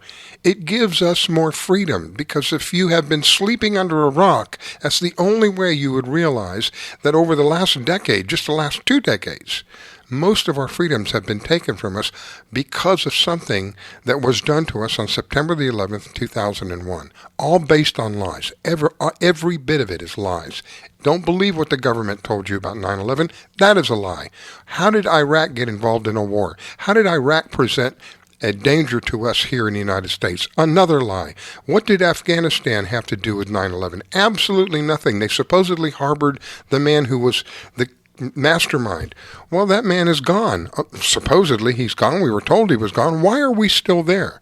Why are we in Libya? We're still in Libya, and we have brought human trafficking and slavery where everybody here is talking about giving people money back because of the slavery that we had many years ago. Here's open slavery happening. You want a black man, you can buy one, $400. Open market. That is our responsibility. That's what we did to that country. You want to be a part of that? Well, whether you like it or not, you have no choice because of what has happened. What has happened back in the late 1800s is our ability to be able to stop all of this. And that's what we're talking about. We have lost our, I don't want to say the word sovereignty, but as a state, as the people of the state itself has lost its sovereignty. And that's a big, big, big deal. When a state is no longer sovereign, that means that they are subject to the boss, the other boss, and the other boss is the federal government. And I have learned that I cannot trust my federal government. It has demonstrated to me repeatedly that it is not to be trusted, because if it is, the moment that you trust them, the dagger comes out and into your back it goes. And I can show you time and time and time again to this very day. Look up in the sky. And when you see those trails in the sky, that's the government doing that. Those are poisonous chemicals being rained down upon us by the government. Now, if you're sick and tired of this, I am. I want a way out of this, but I don't want to do it violently. I have said many times, the way out of this, there must be a way. The Founding Fathers were way too smart to allow this to go on without allowing us a way to get back out of it. Use the same system that they have to fight back. And that's what we're talking about. They broke the laws that were in place. They admittedly broke the laws. They have documented that they have broken them. When I say they, people back in the late 1800s, I can't give you the names, I can't remember them all.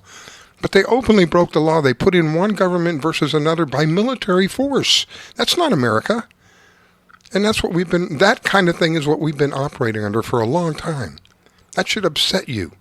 People have shed blood for this country, believing one thing, only to find out later on that they were deceived and lied to. I'm one of those people. I'm pissed off at my government. I don't trust them, and I don't want to give them another penny if I can help it. What we're talking about today is being able to give back the citizen, where the power all of this is supposed to come from. Giving the citizen back the power that belongs, God-given power that belongs to us, that has been usurped and stolen under deceptive means. All right, so much for my rant. Let me get back. Welcome back, Dave. Welcome back, Milo. That was a great soapbox you were on there for a few minutes there, Riscalla. I get so mad. Sometimes I get really emotional because I lost friends in the Vietnam War, believing that we were fighting for our freedom, only to find out that we were fighting for corporations later on. That really was a hard hit for me. I thought I was losing my mind. And ever since then, I've had this burning desire. I've got to know what is going on. I knew something was wrong in 9/11. I didn't know about thermite, this guy, that guy. I just knew something didn't look right. Something didn't feel right. Something burned inside of me that said, you've got to find out what is going on, because it wouldn't let me sleep. I wouldn't sleep at night. If I got 2 hours of sleep, I was doing good. And it would just bother me all day long. It was getting to the point where it was affecting my work. I can remember vividly being on the phone with my brother saying to him, look at that, it doesn't look right. And I wasn't thinking about anything other than it just didn't look right. This building looked like a banana being peeled when you looked at it. The sides were blowing off, just blowing out. And I had, of course they said it was this and it was that and the other. I just took whatever they said. I was kind of fat, dumb, and happy in a way. I didn't care about politics. I didn't want to get involved in conspiracy theories. The government said this happened. I took it for granted. But even though I took it for granted, something inside of me burned. Something inside of me ached. Something inside of me said, this is not right. Something is not right. And the more I looked, the more instead of finding answers, I found more questions. And then in February of 2002, I found out the war that many of my friends I never got to see again, and the ones that came back weren't the same. I found out that the war was based on a lie, nothing more than a lie, to serve more greed and power in this world. And we, as a people, should be able to stop that. Well, we can't. We can't because we've been deceived. Our power has been stolen from us.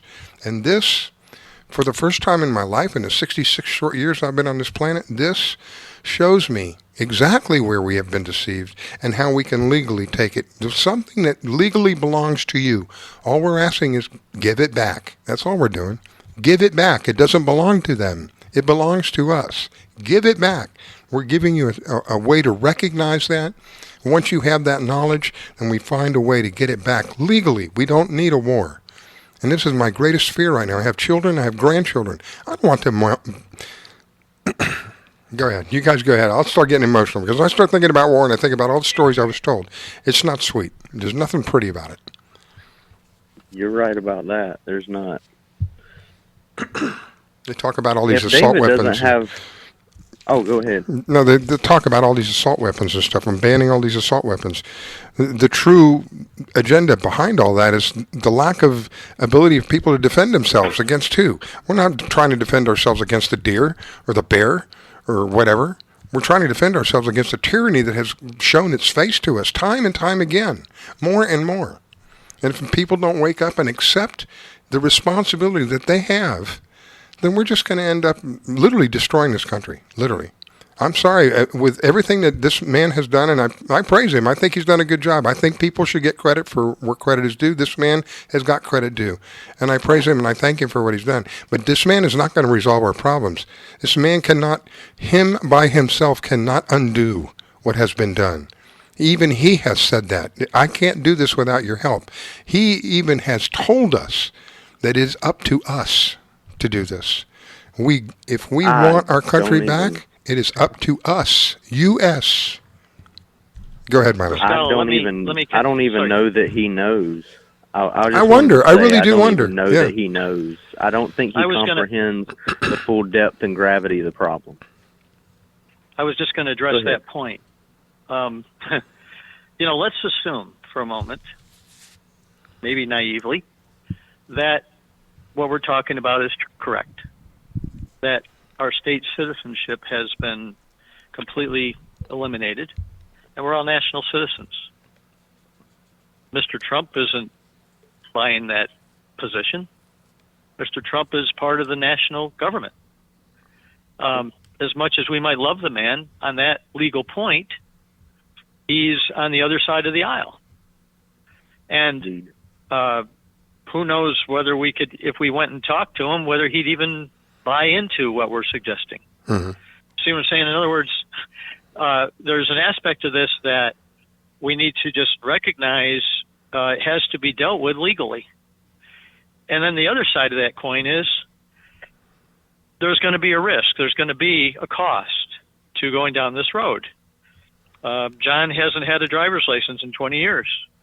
But when he goes to rent a car, he can't rent a car because he doesn't have a driver's license in order to rent the car.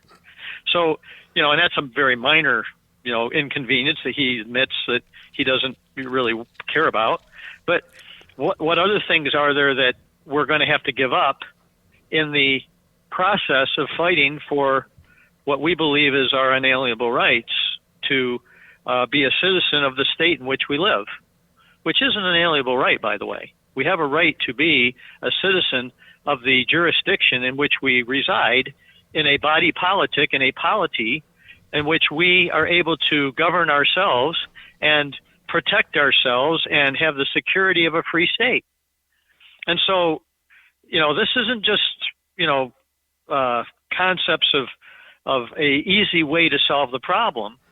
And our president may not get it. He may, I think last week I was talking, and I can't remember exactly what it was, but I mentioned a point about the president. I put a post up on Facebook about the president's United Nations address, and he talked about the concept of us being, and I can't remember the exact quote because I don't have it in front of me, but it was one of the first things he said in his speech about that this has to do with issues of national importance and in some respect. And I quoted it and then went on and talked about the fact that I don't think the president even fully realizes the extent to which that statement that he made has implications that he is absolutely not familiar with.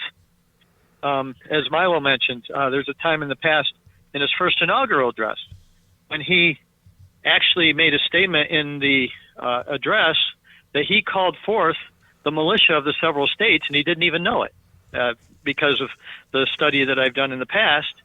And the people of the country listening to his speech didn't even know it. And the reason is that he said that I am calling forth the military and law enforcement to protect the people. Well, there's three branches of military in the Constitution: the Army, the Navy, and the militia. Well, the militia doesn't practically function in the United States anymore in terms of that capital M militia in the Constitution, and yet he called it forth, but there's not even a mechanism for it to be called forth today. And so, again, the point I'm making is that Mr. Trump is possibly even sincere in his beliefs that he's attempting to save the country, to help us to get back on the right foot, to drain the swamp, whatever those terms have already used. Let's just assume he's genuine, that he's really sincere.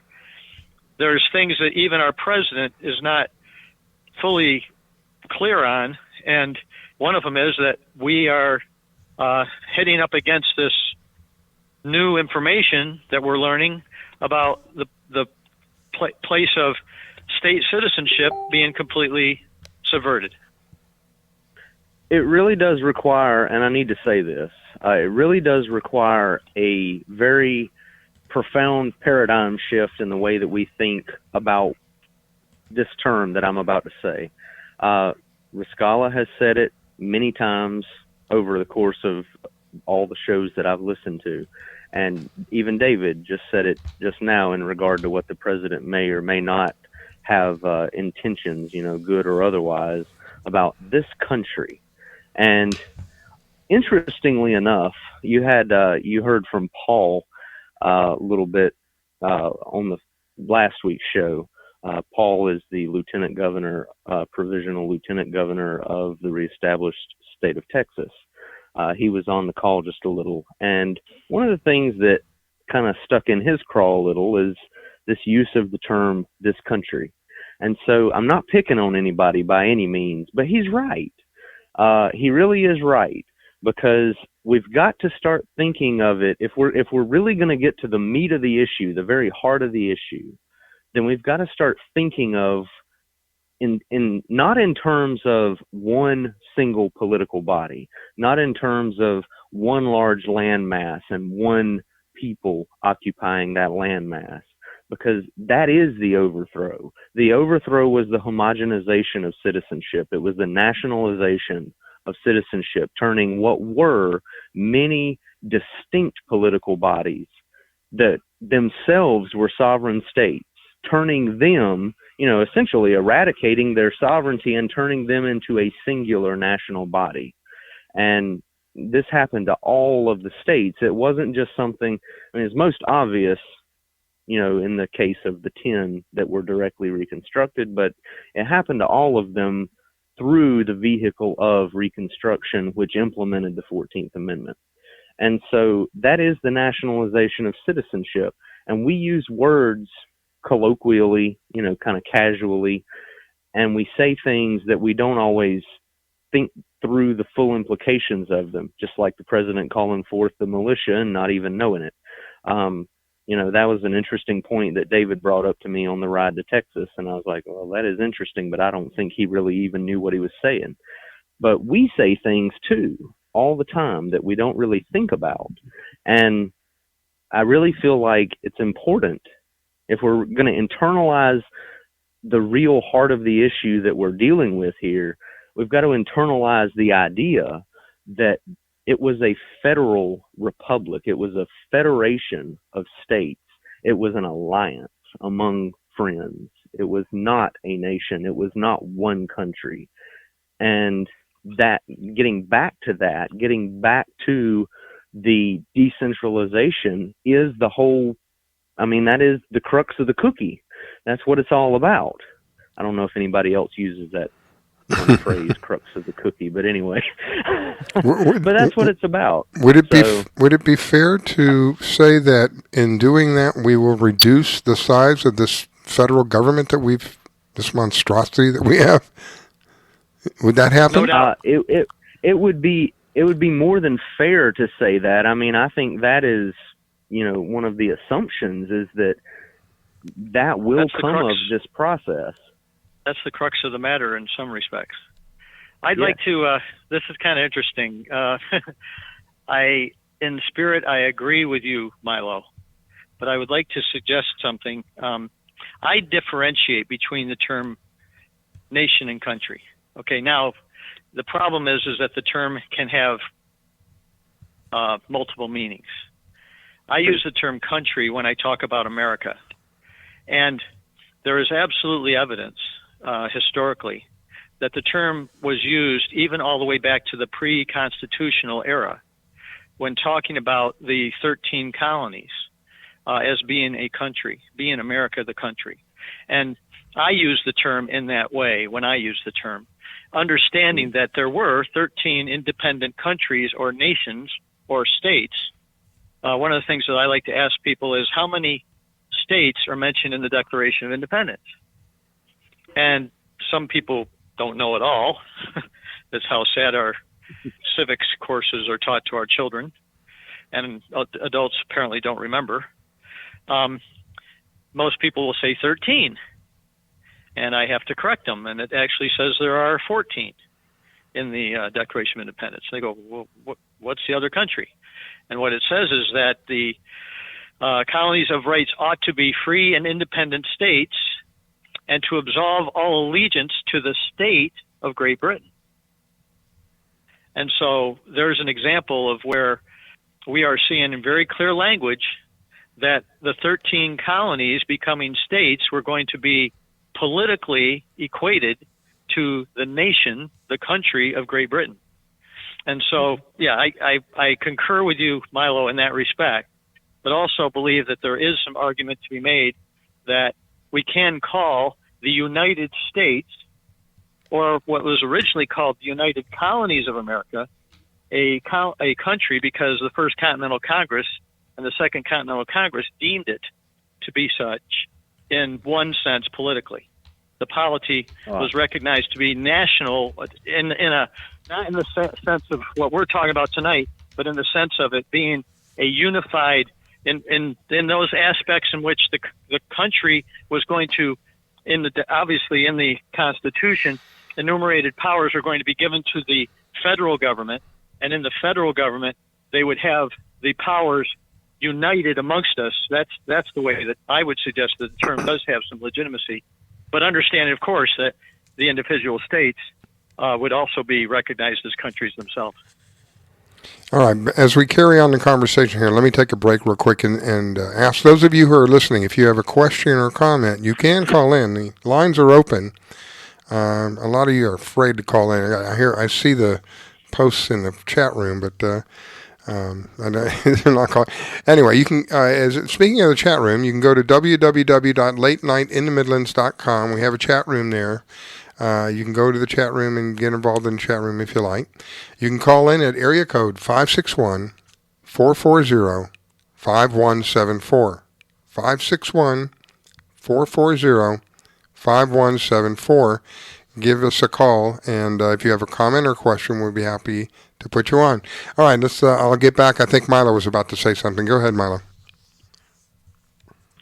Well, I could carry on about that. I mean, I understand what David is saying about, like I said, there's a sort of a common usage, a colloquial sense in which talking about the country is acceptable.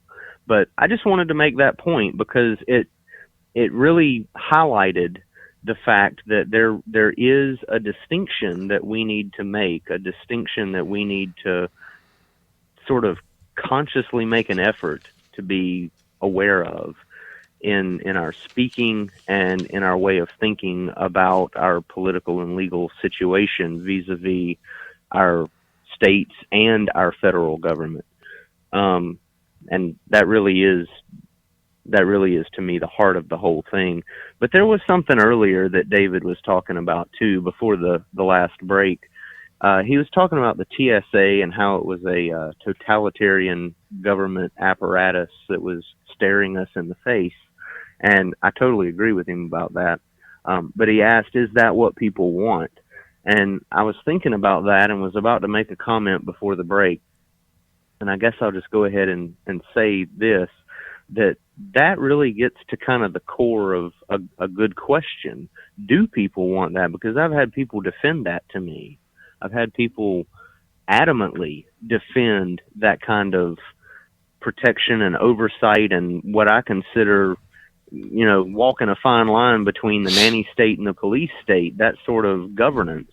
And it makes them feel safe. And so the question becomes, you have people that ultimately have to make a choice about whether they have courage through feeling empowered, or do they have a servile kind of dependence that's rooted in their fears? And those fears are clearly, fanned and exacerbated and fostered by government itself because it's a self-serving endeavor. They create the problem and then present themselves as the solution to the problem. Yep. But people have to decide, people just have to decide whether or not they're going to be willing to take a risk. Liberty is dangerous. This is something that Cliff Muncie, who you haven't had the privilege of having on here yet, but Cliff Muncie is a gentleman that's involved with us with America's Remedy, and he's our director of media. But he's often said, liberty is dangerous, and there are risks involved in living in a free society. But I don't know, honestly, if those risks are any greater than the risk of being, a ward of the state, being dependent and helpless. I think that would be worse. Milo, you're actually raising a really good point, and that is, do we want to govern ourselves or not? Really? Yeah, I guess that's what it boils down to. If it was put in front of us today, would we really want to have this authority in our own hands, where the mechanism, the authority, and the access to information was available to us to govern ourselves locally? Or are we just completely satisfied to let somebody else control us and, make all the decisions and, take a part of our labor to pay for it, and, we get the scraps that are left over or whatever? That really that's really a major question that even this whole conversation kind of rotates around. I agree with you. Do you think that we are told in many cases we are given information from a variety of sources, one of which is the movies? I find that we're given like messages, if you will. Sometimes it's encrypted, sometimes it's straight up, but we're given messages from the movies. The name of the show, being the Red Pill Reality Show, came from The Matrix. The Matrix. And here's something I want you to hear. This came from The Matrix. Listen to this. It's very short.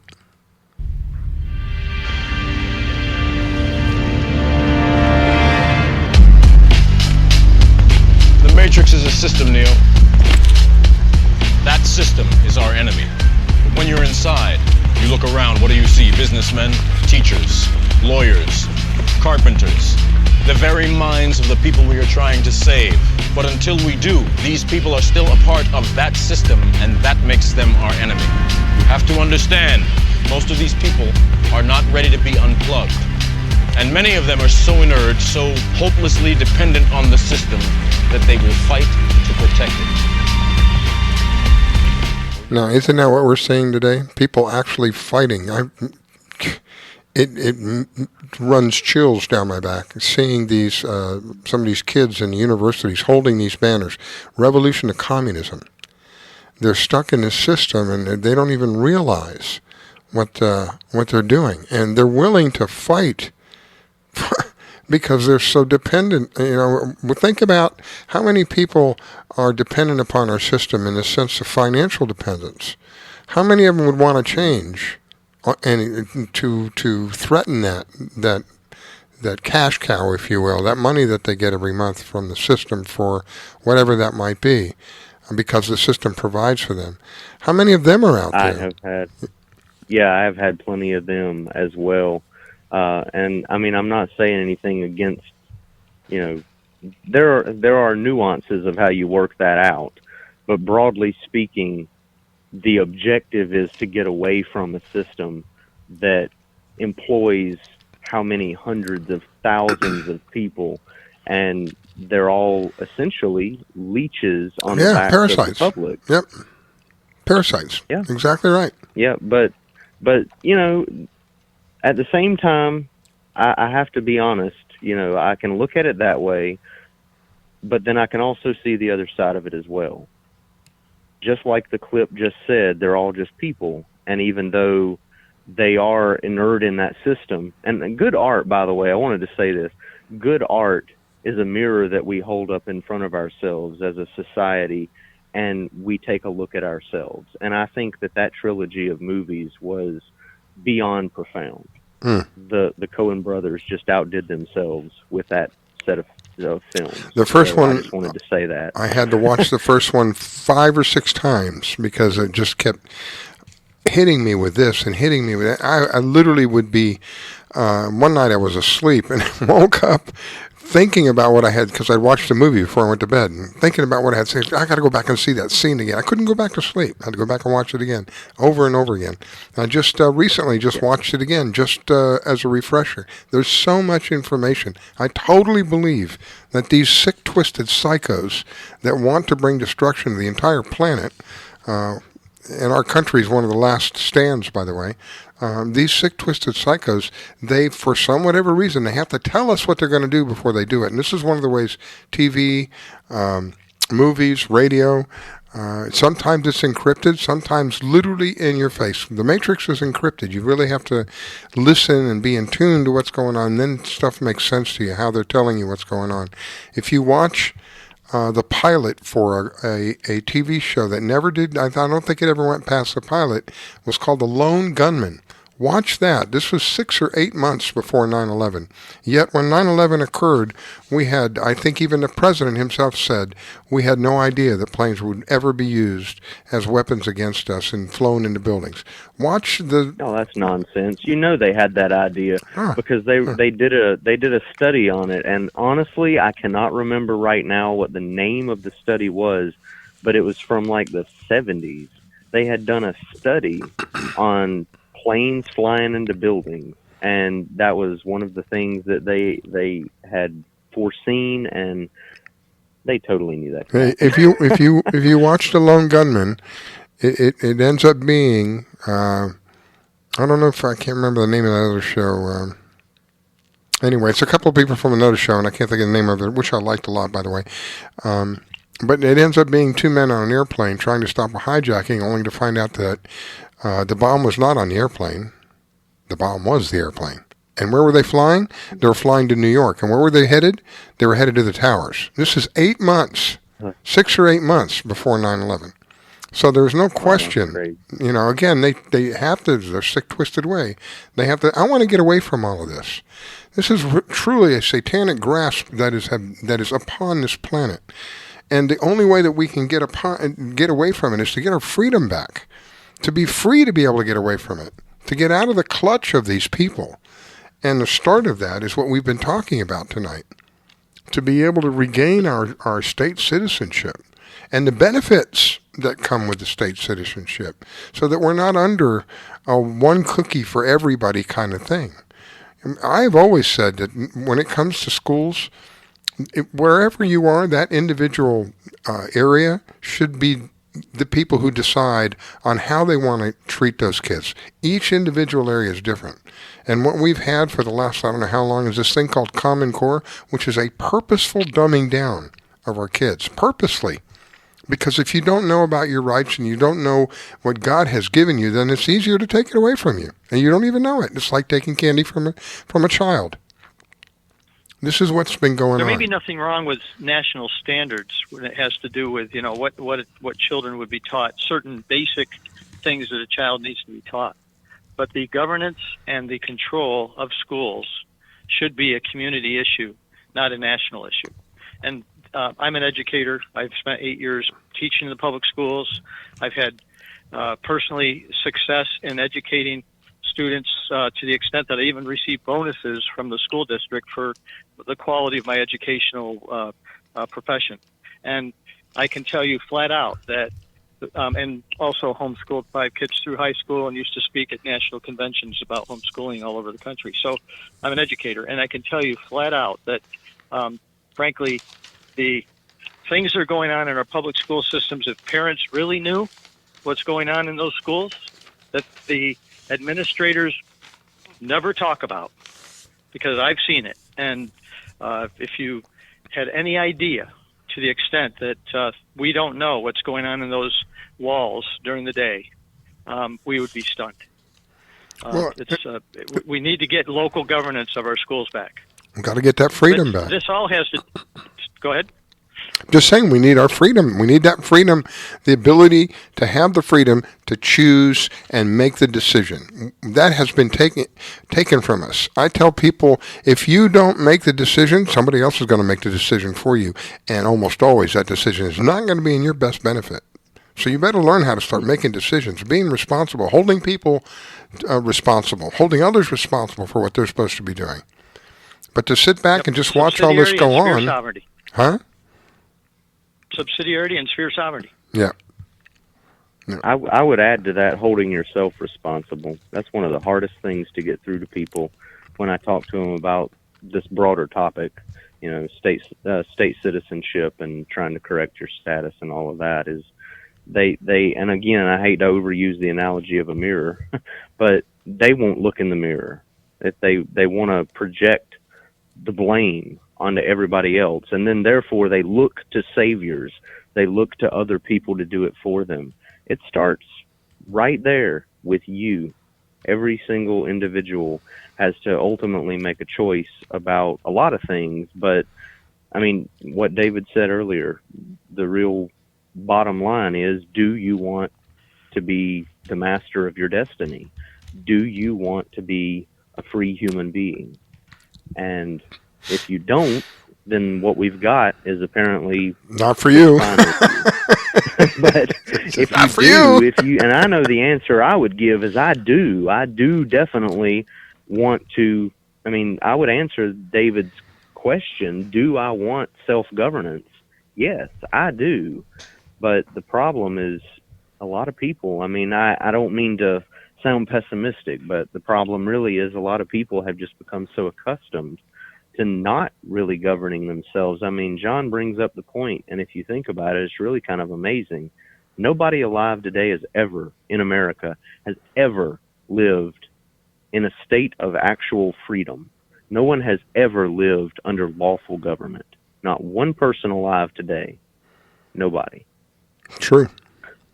Well, let's go to the Declaration of Independence and remind ourselves of something that it said that I believe is just as relevant today and could have been written this week when it was written in 1776. It says that men are more prone to suffer while evils are sufferable than to alter the forms to which they're accustomed.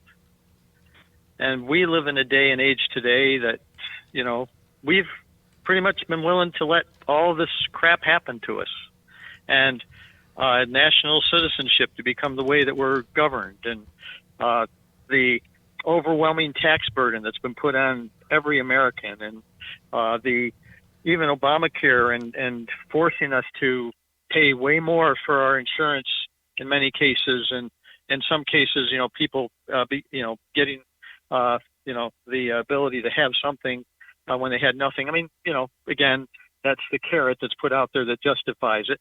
And, we can go on and talk about a whole bunch of other things. But when a long train of abuses and usurpations, bad things happening by the government, pursuing invariably the same object, which is to enslave the people, even when they don't know they're enslaved, okay, and evinces a design to put them under an absolute despotism, evinces meaning putting it into evidence by the things that we see.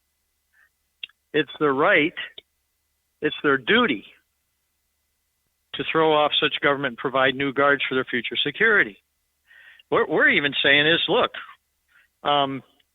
we're just simply going to try and to correct something that was done inappropriately through legal means, and give us the ability to correct something that needs to be corrected. If we can educate people, I'd like to say, tonight's conversation isn't a browbeating. It's not. We're not saying this stuff to say, come on, people, you should know better. We're trying to say, hey, this is cool information. This is stuff that we, people that really care about this country might want to know about, so that you can investigate it for yourself and maybe become awakened for the first time in a long time to something that could actually fix a problem. I mean, how many people have attempted to, deal with an issue they had? I mean, think about the mortgage bubble itself, and how many people all of a sudden lost their homes. There's a good point. And, even go back a little bit before that, many of those people probably shouldn't have taken and refinanced their house. And they did take advantage of the banks, but it's because the enticement of the bankers was so, generous that they thought, well, shoot, why wouldn't I do it? And so I believe the culpability of the banks is way more the reason for it than the naivety and the silliness of the people. But leaving that aside, when people went through that experience and literally lost their homes, and it destroyed their economic welfare and just turned their finances upside down. I've got friends that are still paying off the mortgage bubble, and I know one guy who he had like $18 million that he lost in the mortgage bubble, and he's literally paying it off, and so it's taking years of their life to just get back to square one. I mean, I have the things we're talking about tonight can affect so many things if we would just take some time and sit down and look at it and decide whether or not it really makes sense. You can go to americasremedy.com.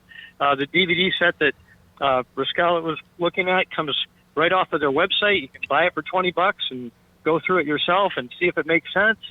This is, it's right there in plain view if you want to take the information and learn from it. And then I've written a 700-page book that I can take us into other areas where we need to get our minds wrapped around this stuff, and we'll talk about that stuff in the future. But again, the point here is there is information that can help us to help ourselves. I think we're smart enough, competent enough, and strong enough to govern ourselves. I say that over and over. It's just a question as to whether we want to be or not. Well, that was the way it was intended to be, wasn't it? I mean, weren't we supposed to be a government for the people, by the people? Isn't that what the original intention? The people, yes. And we have veered so far from that. And people accept it. See, this, again, I have to remind myself, there's a system in place. These people have been conditioned to believe one thing or another. And, you know, people like us come along and we start having this discussion. And this really disrupts people's, ideas of what's going on. We're talking about changing something that has been in existence, all of our lives, every one of them, who was on the call tonight.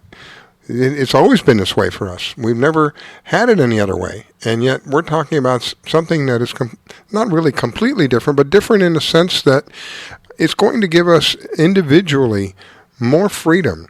And it's going to give us, with that freedom comes a responsibility. Milo kind of referred to it.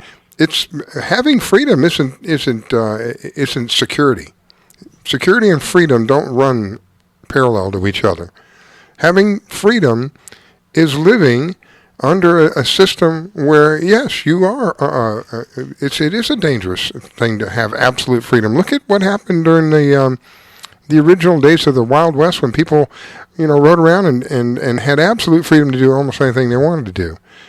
At some point in time, people came to the idea of, listen, you're responsible for what you're doing.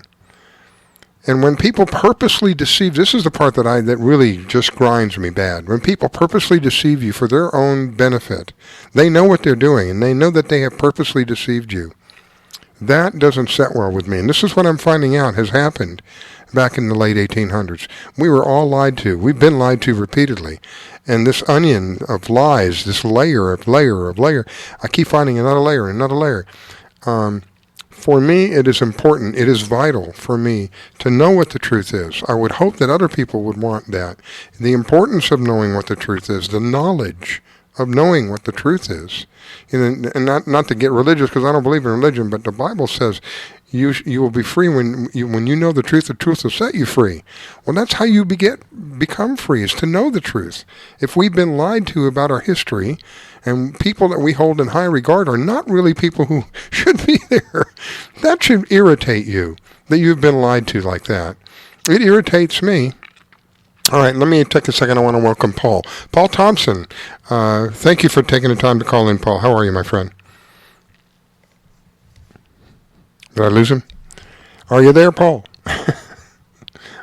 Well, maybe it's not Paul. He just sent me a message and said he was there. I was on mute because of your request. Oh, okay. All right. So, how are you? How are you, Paul? Welcome back. Good. I'm good. And it's good to be on, and I think you're having a wonderful show tonight. And we're talking about all this stuff. And as a representative of Texas, I wanted to be here to further assist in the discussion. There were a few things that I was listening to earlier about the difference between state citizenship and national citizenship.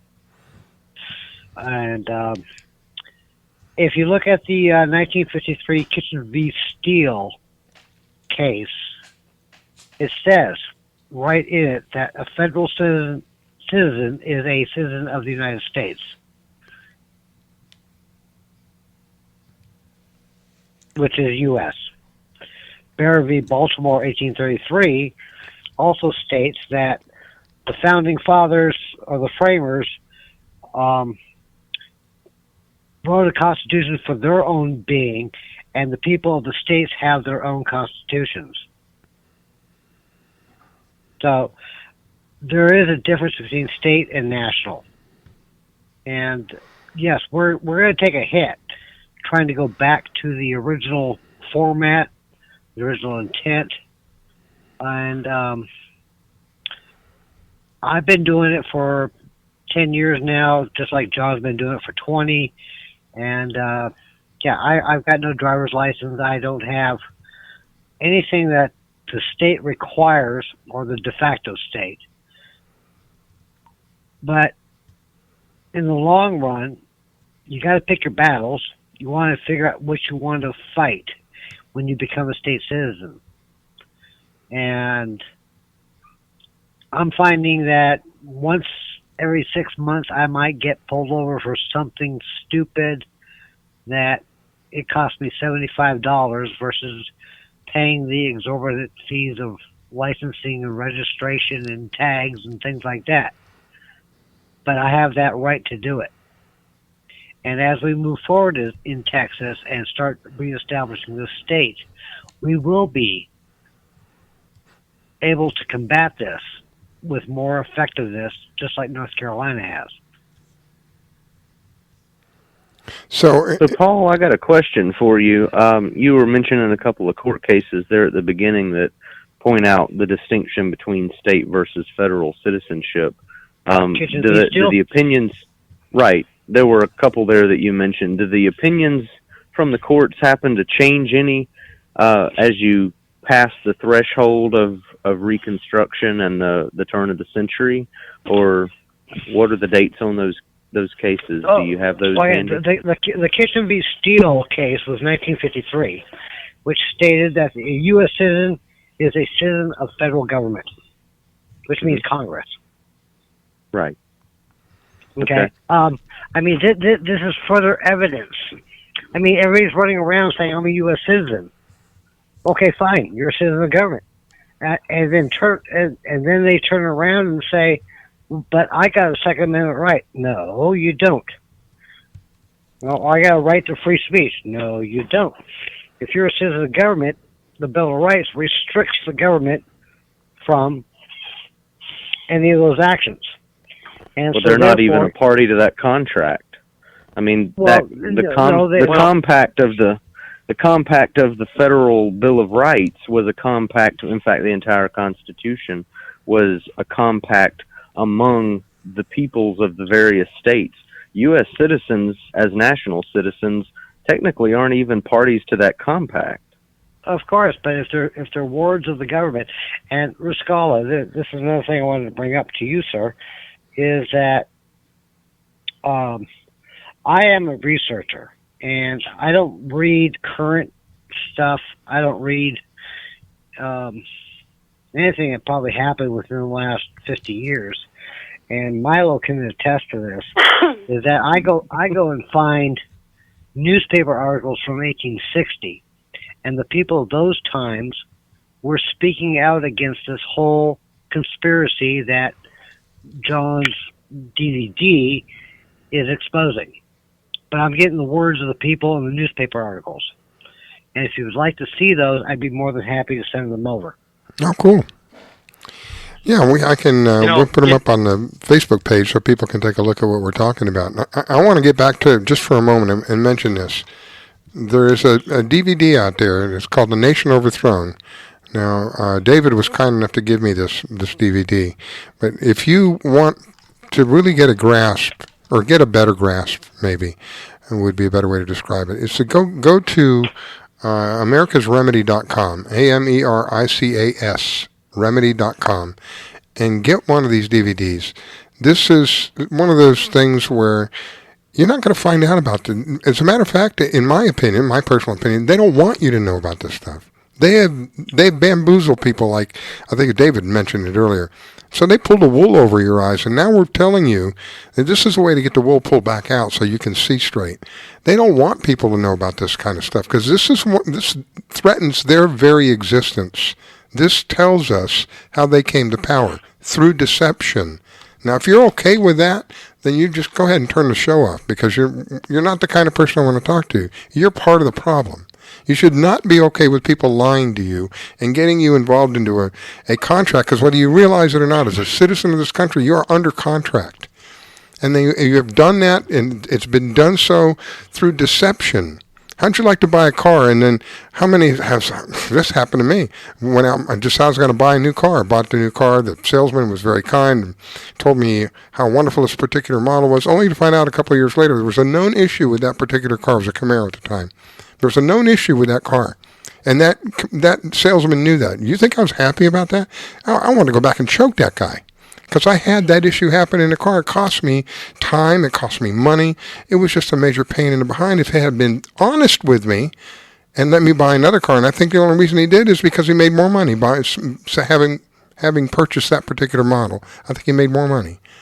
So I don't like it when people are deceptive. There's nothing that can be good that comes out of a deceptive contract. There's a reason why people are deceptive. It's because they don't want you to know something that they're doing isn't right. So anyway, that's my rant on the deception part. It just doesn't set well with me. Let's see. You said that was a Corvair, right, Riscala? It was a Camaro. It was a Camaro. The Corvair's a friend of mine had a Corvair. Yeah. Let me hang on just a second, because I think I got another call coming in. It looks like area code 928. Area code 928, you are on the show. Your first name, please. Hey, Riscalla, it's Dawn. Hey, Dawn. Had a quick question and a thought on this. How many people do you think are ready to take the responsibility for governing themselves versus how many people in this country are basically institutionalized, government's my father, government's my mother, government's my nanny. That came up, yeah. Let me address that to Paul first, because Paul is in a unique situation. You hold an office, right, Paul? The lieutenant governor or something like that? Yes, I'm the lieutenant governor of the Texas American Republic, and that name is actually used loosely in the sense that we needed to distinguish ourselves from Texas. Mm-hmm. Itself, DeFacto. In your experience with all this, Paul, how many people do you think you feel that you've run into? Do you think are ready for this? Every day we have a lot of people that we run into that are, if I can use the word, bitching about this or bitching about that, and we have to learn how to analyze what they're saying, and then mentally develop a process of, okay, how can we steer this conversation into, have you heard about America's Remedy? Have you heard about this? Have you heard about the Reconstruction Act? Have you heard about the violations of the Constitution that you've been living under? All this stuff. So everything that we do, we're not going out there with 2x4s and hammering people over the head, but we're doing, we have to listen, analyze, and figure out the best approach, how to get through to certain people. Not everybody is going to be receptive, but right. And the other thing, Riscalla, I wanted to talk to you about, I don't know if you got my number on the phone board there, but we do have, through America's Remedy, hand out flyers and sheets and little slips of information, and that was never brought up. Oh, okay. And we'll be happy to share that with you, and I think Milo can agree with that. Okay. Let me ask you, Paul. Before we move on to that, because I don't think we got a direct answer. If you were to talk to 10 people about what it is that we're discussing tonight, how many of those 10 do you think would be ready to accept? Maybe not so much open, but just ready. I'm ready to take this step. Out of 10 people. Out of 10, yeah. What do you think? I'm going to say maybe you can get through to 2. So we're at about 20%. Wow. Yeah. Because people are so indoctrinated into their philosophy, their belief system, and so don't feel neglected or dejected or like you're not doing something. Everything you can do is one step closer to making the problem better. May I speak to this question, Riscalla? Yeah, go ahead. Yeah, go ahead. I would like to suggest that we look at it more as planting seeds. You may not. My first answer was, out of 10 people, you probably won't get any to actually make the leap to state citizenship, but that's okay. That's not failure. 10 people is not a whole lot of people. When we've spoken to hundreds in the time that I've been involved, maybe even thousands, and it takes time, it takes effort. It takes effort not just on our part as quote-unquote educators, but it takes effort for real on the part of each individual student. Anybody who is being spoken to or taught about this, who's coming to us and asking us questions, it takes real effort on their part to try to readjust their worldview, their entire way of thinking about and looking at the world around them and their situation in it, because it really is a fundamental, it's like I said earlier, it is a fundamental paradigm shift in the way that you think about your political and legal situation.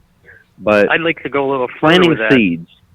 Yeah. I'd like to sure, take that David, a go little ahead. further because to kind of dovetail off what you just said, Milo, we're not talking about something that's a trite issue here. We're not talking about something that, is just a bunch of guys, down at, Buffalo Wild Wings watching a football game and talking about during a commercial. This is stuff that's very serious. And, I'm a fan and friend of John Whitehead, the renowned attorney that's the founder and director of the Rutherford Institute. And John wrote a book called Battlefield America, the War on the American People. And in that book, he illustrates that every single one of the Bill of Rights has been violated since essentially the time of the Patriot Act in 2001. And even, if we don't even take into account that all of the Bill of Rights is not actually something that is something that we can take a hold of if we're not a state citizen in the first place. But let's, put that aside for the moment. The fact is that we haven't had rights enforced by our government in a couple decades. And that's the brass tacks of what's going on in our society today. You can say, I've got the right to the Fifth Amendment or the Fourth Amendment or the Second Amendment or the First Amendment or whatever, but when it comes down to the actual protection that we should be able to go into a court of law and say, I'm protected, and you in court you need to, give me remedy, it doesn't happen. And for the most part, John does thousands of cases a year for people that have had those rights violated all over the country. And the point is that, excuse me? Can I make a statement? Sure, go ahead. You talk about the Bill of Rights. The Bill of Rights is a restriction on the federal government. My Bill of Rights or Declaration of Rights are in my Texas Constitution, which is between me and Texas. Right. Unless the federal government comes into my state to enforce their prerogative, then I can then enforce that Bill of Rights. Well, and again, what I was pointing to more than that is the unalienable rights that are articulated in the Bill of Rights versus the way that they're applied. That's what I was suggesting was we are not our rights are not protected. And you're right, Paul. It's because the state constitutions are essentially of no effect. You're right. No, our Texas Constitution that we reestablished, we've reinstituted our Bill of Rights for Texas citizens. I was talking about the state constitutions in the de facto government. Okay. All right. Clarification. That's okay. But no, it's all good because this is the best way to hash out, all these concepts and ideas and philosophies through open discussion. Mm-hmm. And Paul, you said you said a little earlier, Paul, that you have, like John, not as long as John has, but you have been without a driver's license for a number of years. So how do you just drive without a driver's license? Yeah. And what happens when you're pulled over? They don't take you to jail? Well, sometimes, depending on the cop. I mean, here's the thing. First of all, my argument is not with the cop on the side of the road. Mm-hmm. not to be the sovereign citizen and declare this and declare that and be belligerent and all this stuff. Because he's just doing his job. Okay? Most times, I'll get a ticket, go pay it, and no problem. If you argue with a cop, then you got a problem. So, as a new reestablished state, we're looking at getting one of those cases that we can take into court and we'll start arguing, just like North Carolina's done. But we haven't found the case yet that we want to argue. I mean, we're looking at a $75 ticket versus hours of time and not court cost, but just time and lost work and everything else. So everything, just like John says, you got to pick your battles wisely. All right, I think that's fair. Don, I think Milo can. I think he had a case about that once. Yeah, let me get back to Don for a moment. You got another question, Don, or a comment? No, I was just really curious about that. I kind of think of the American people, they almost, a lot of, institutionalized. Yeah, that's pretty much, yeah. So let me ask you. We talked about that a little bit earlier when we said it's really a question as to whether the people want our freedom, if we want to be responsible and take the bull by the horns or not.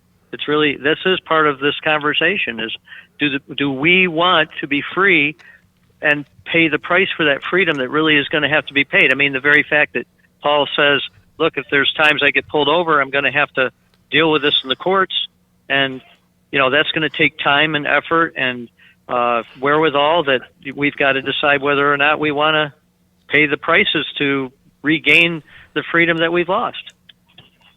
And that's part of they're not gonna hand it back. Yeah, no, I agree. The DeFacto system, they're not just going to hand it back willingly. I mean, it's going to require effort. Yeah. Let me get back to Don think for a minute. One of the positive things is that the American people may have in our spirits, in the blood of the American people, if we can give them the right catalyst, maybe this is going to be the kind of a thing that will get the people to wake up. I want to get back to Don for a second. Don, if you don't mind telling me, how old are you? 49. Okay, you sound a lot younger. So people, people in your age group, if your friends, if you were theoretically, if you were to ask them or talk to them about this subject, how receptive do you think they would be? I think that probably about 2 out of 10 would be receptive. But I think when I think about some of my family members and their friends and stuff like that. Do you find that... How many people, especially the younger people, still have that fight in them? Do they realize what they've lost? Yeah, they don't. I've said many times, there are kids walking around right now, 17, 18 years old, their whole life, our country has been at war. So war for them is normal. Normal. Can you imagine? So I wanted, what else I was going to ask you? My mind just went blank. I'm totally blank. I was going to ask you another question. All right, go ahead. Somebody's got some, is that Milo back there? Or Dave? No, Riscalla. Paul. Yeah. Yeah. Can I ask Dawn, what state is she in? Arizona. Mm-hmm. I'm not sure. Milo, do we have people in Arizona working on this? Not to my knowledge. Okay. And that's why I asked, because we do have a group page of people in various states that are starting to organize. Uh-huh. So that we can get these people to reestablish the states and take back the control. Okay. No, is that at the America's Remedy? AmericasRemedy.com? No, it's actually just on Facebook. Oh, okay. Yeah, it's on Facebook. And Riscalla, I on your last show last weekend, I posted that link on your YouTube page. Okay. For people that want to get interested in reorganizing their states with like-minded people and stuff like that. Great. So, all right. I'd be happy to share those links with you in a private email if you'd like. Yeah, absolutely. Let me finish up with Don here real quick. Don, anything else? Any other questions? That sounds great. I'd like to maybe see about getting another page started, maybe for Arizona. Cool. So. I think I probably know a little more people who understand this and realize this than most people would. And I still think, I'm thinking 2 out of 10, and I think maybe I know more people that are familiar with the constitutional issues and, the freedoms that have been taken away from us over the years and different things. Especially since 9/11, particularly since 9/11. All right, my dear, well, I want to thank you for taking the time to call in. We're going to move on. Wish you a wonderful evening. And we're going to get back here to the guys in just a moment. We're going to take a quick break. You're listening to the Red Pill Reality Show. Tonight I have a whole bunch of people we have tonight. Let's see. We've got Dave Callihan. We've got Milo Townsend. We've got Paul Thompson, and me. Who else did I miss here? I think that's everybody. All right, let me take just a quick break here, and we'll be right back. Don't go away. It's the Red Pill Reality Show.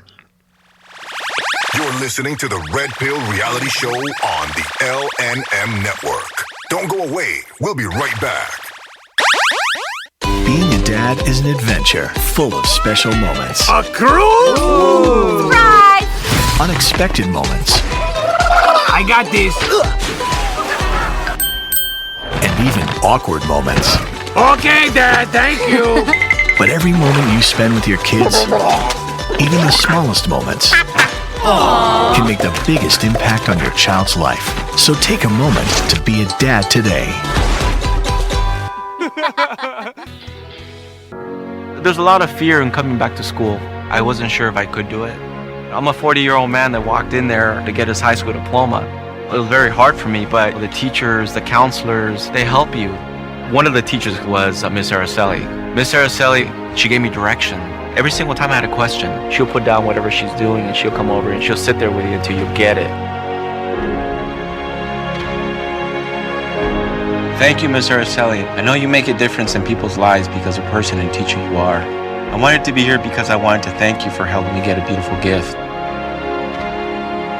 50% of getting your high school diploma is walking through those doors. The other 50% is doing the work. Getting your high school diploma, it is a life-changing experience. It really is.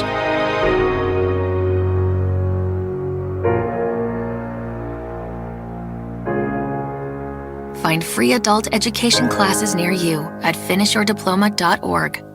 Have you ever heard of Audible? Audible is a website with hundreds of thousands of audiobooks. They're all high quality, easy to listen to, and, best of all, if you take advantage of a special deal that we've worked out for you, you can get one for free. That's right, a free audiobook of your choice in any genre, simply by going to audibletrial.com/openeyes and signing up for the free trial. It's simple to do, and it would support the shows that we bring to you, and hey, you get a free book out of the whole thing. So why not take advantage of it today? Go to audibletrial.com/openeyes and sign up for the trial. Ask 10 different scientists about the environment, population control, genetics, and you'll get 10 different answers. But there's one thing every scientist on the planet agrees on. Whether it happens in 100 years, or 1,000 years, or 1,000,000 years, eventually our sun will grow cold and go out. When that happens, it won't just take us. It'll take Marilyn Monroe, and Lao Tzu, and Einstein, and Morobuto, and Buddy Holly, and Aristophanes. All of this was for nothing. Unless we go to the stars. Do you need toner for your Epson, Hewlett-Packard, Canon, Brother, Apple, or Sharp printers? Look no further than Laser Technologies. In business for over 20 years, they offer the lowest prices on toner on the web. They can also repair your laser printers and toners fast and easy. Call their expert staff today at 561-792-9600 or email us at service@laser-technologies.com for all your toner needs. All toner is shipped nationwide. Why wait? Get the lowest prices on toner. Call or email us today. While other stations just talk a good game, we win it. Hey, sounds like somebody's having a lot of fun. Take the red pill, take the blue pill, take the red pill, take the blue pill. Take the red pill, take the blue pill, take the red pill, take the blue pill. Take the red pill, take the blue pill, take the red pill, take the blue pill. You take the red pill, and I show you how deep the rabbit hole goes.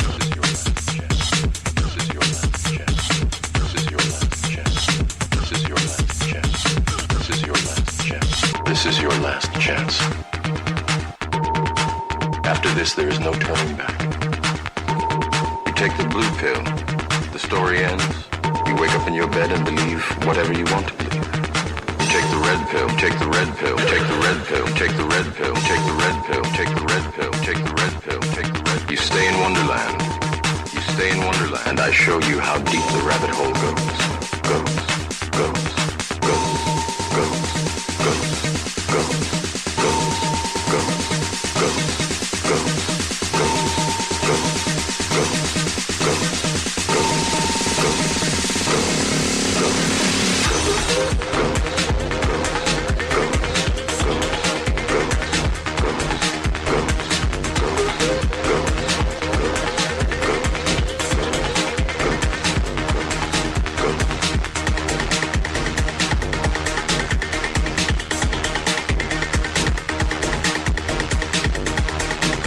Now, from sunny South Florida, it's the Red Pill Reality Show with your host, Riscalla. Every Saturday night from 9 p.m. to midnight on the L&M Network. And now, your host, Riscalla. All right, we are back. It is the Red Pill Reality Show, and you are listening to Riscalla tonight, along with David and Milo. I had Paul here, but I think I lost Paul somehow. Hopefully he'll call back. I think we dropped Paul in the process of all that. We've been talking about something that occurred in the late 1800s, and it is literally the overthrowing of our country. Our government was overthrown and was taken over by people who blatantly broke the law. And just blatantly, there's no question about it. And as a result of that, we're living under deception today.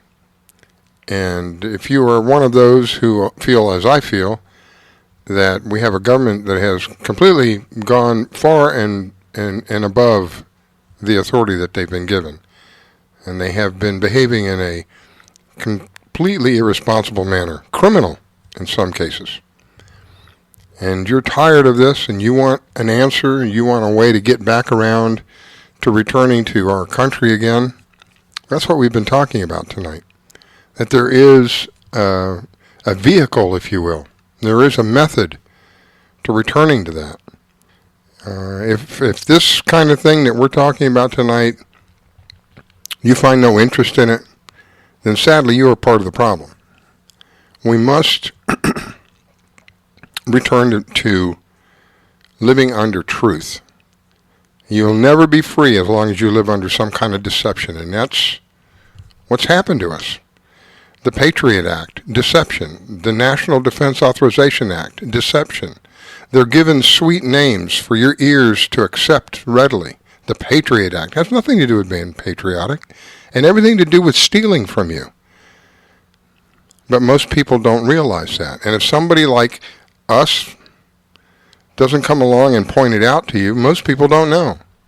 How many of you know that the Federal Reserve has nothing to do with the government? That the IRS is a collection agency that has nothing to do with our government. Deception, one after another. That's what we're talking about.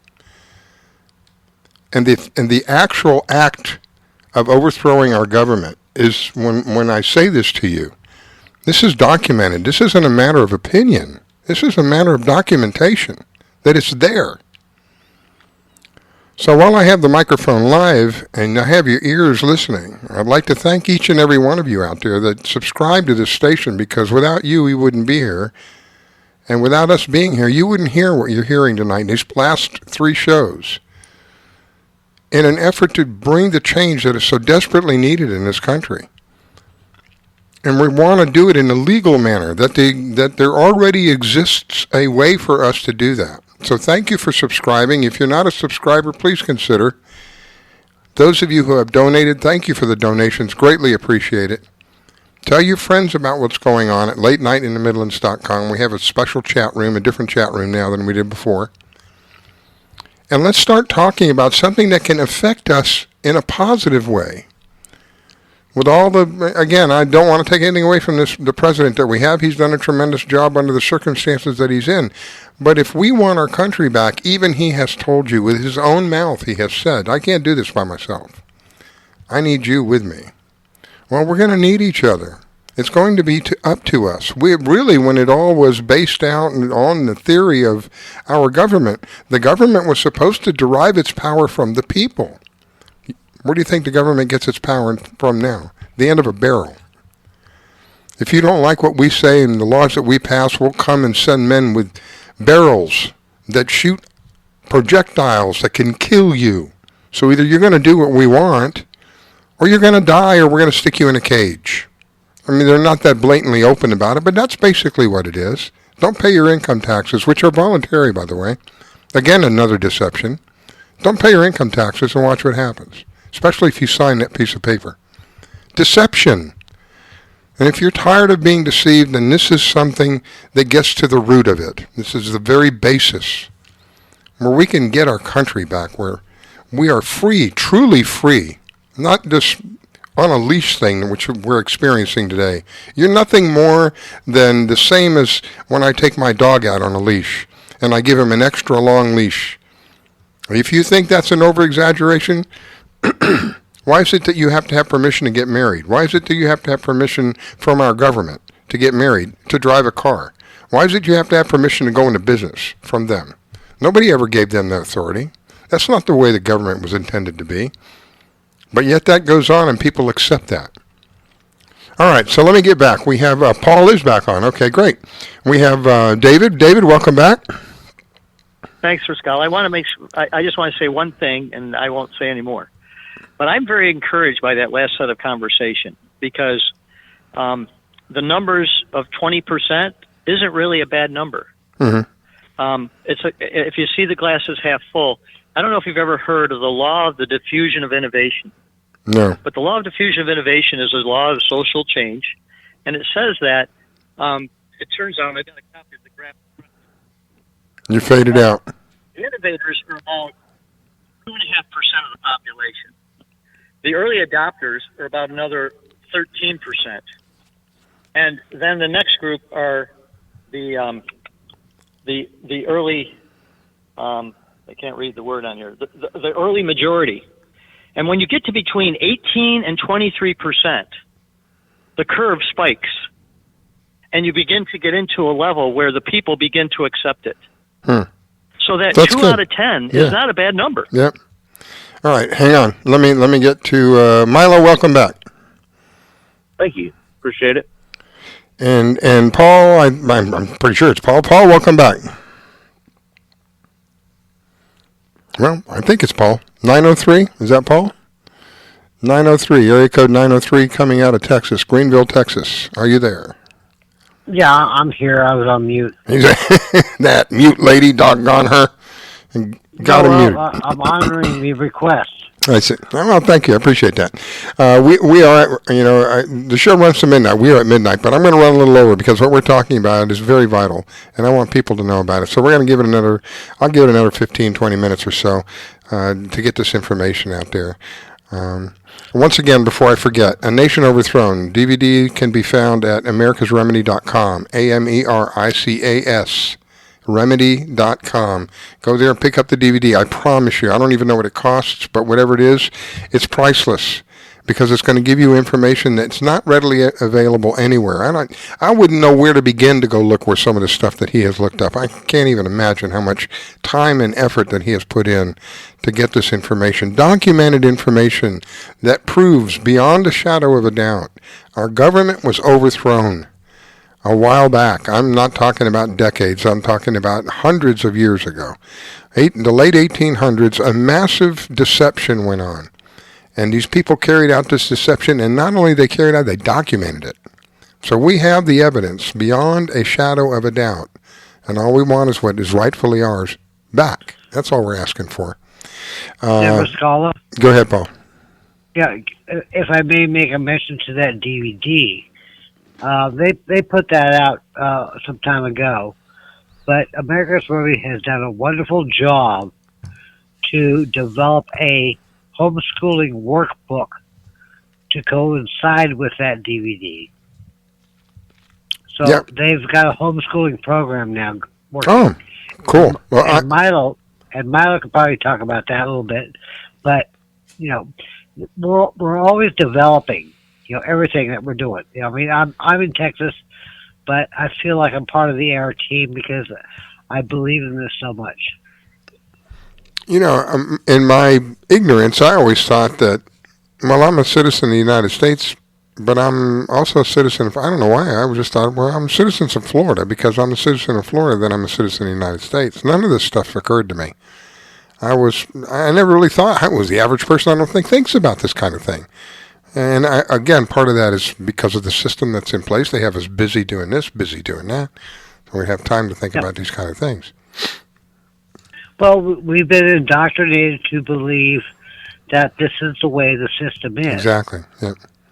All right, and you know, with no offense, in your earlier statements, you were saying, you know, our president, our country, our this, our that.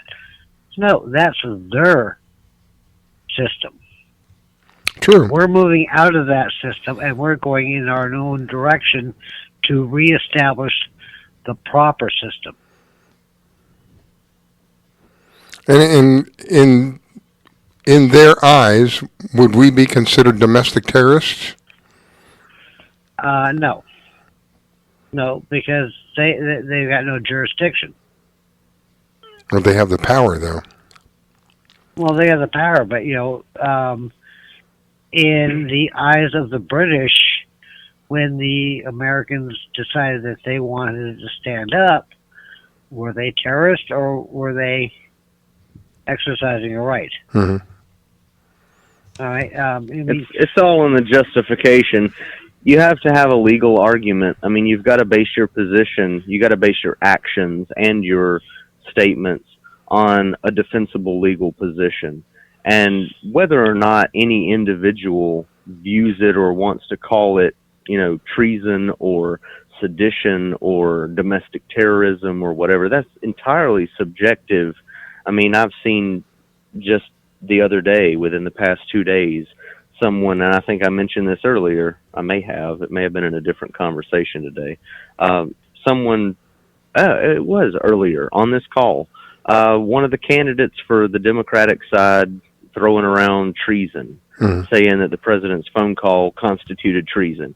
But, I mean, there's actually a legal definition of treason, and his phone call did not even come close to constituting waging war on the states and or giving aid and comfort to their enemies.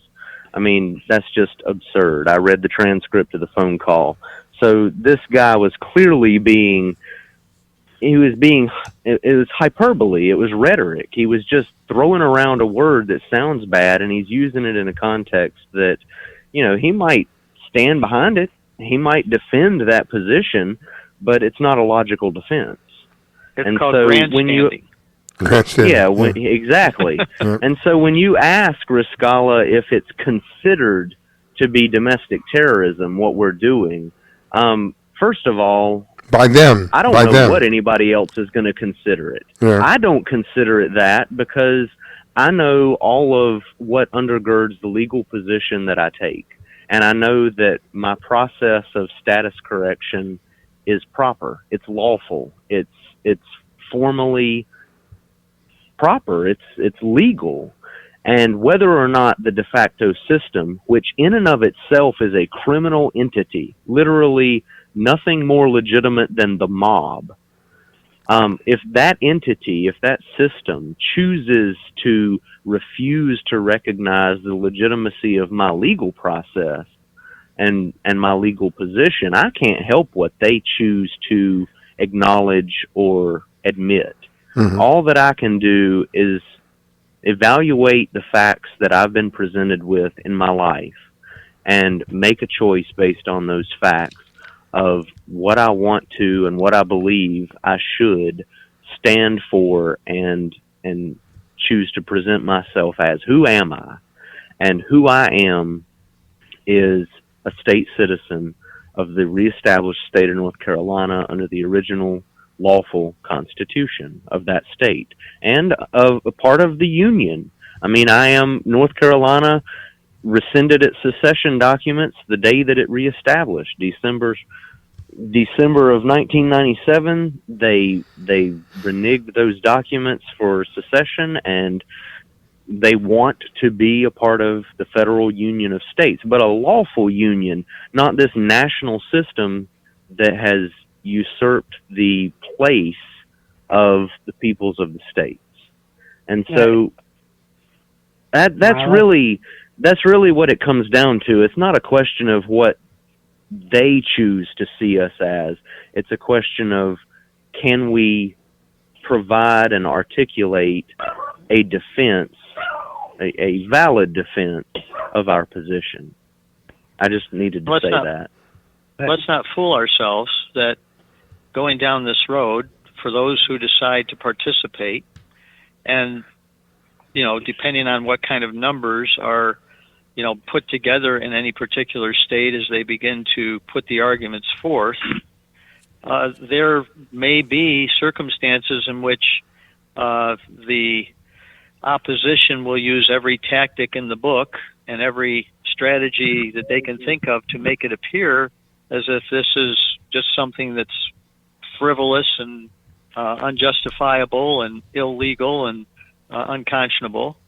And the people that are arguing our point, their point in the courts and through the process are going to have to be ready for however that would be, presented from the opposition, and be able to carry the weight of it to whatever extent necessary in order for the remedy to be achieved. And it may be ugly, and it may be that there will be some setbacks and challenges. But the question becomes: do we have we done our homework? Have we really made sure that what we're arguing is legitimate and lawful, eminently and unquestionably legal in every way possible? And that's going to be a challenge that we're going to have to be willing to look square in the eye and decide whether we're willing to pay the price for it or not. Well, I will tell you, according to what I saw on this DVD, the documents that John presents, they admit it's like flabbergasted. I'm telling you, it's like unbelievable. They admit we're going in and we're changing this. Again, I'm paraphrasing. We're changing the government by military force. We're changing not by the people. The people didn't ask us to come in and change it. We're doing it because it's going to benefit us. It's not benefiting. It's no longer an action for the people. It's very blatant. It's very open. So it's a clear violation. So, in my opinion, all we're doing is holding them responsible for the clear violation of taking something that didn't belong to them and making them return it. And right. Yeah, and Riscalla, I can provide you with time event newspaper articles of what the people in New York were saying against the people of the South while the radical Republicans were doing that. Yeah, he's come up with some very interesting research from the Brooklyn Eagle.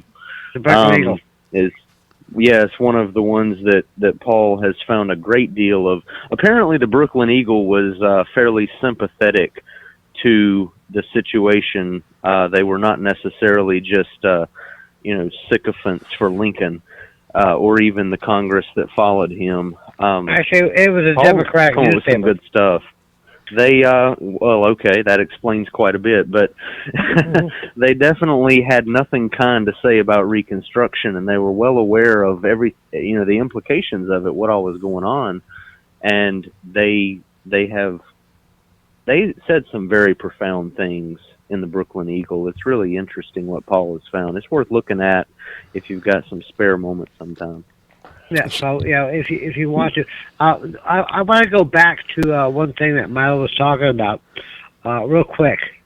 And Milo, you made a great statement in the last 5 minutes there, but all this is about is status, and that word has never been brought up in all this.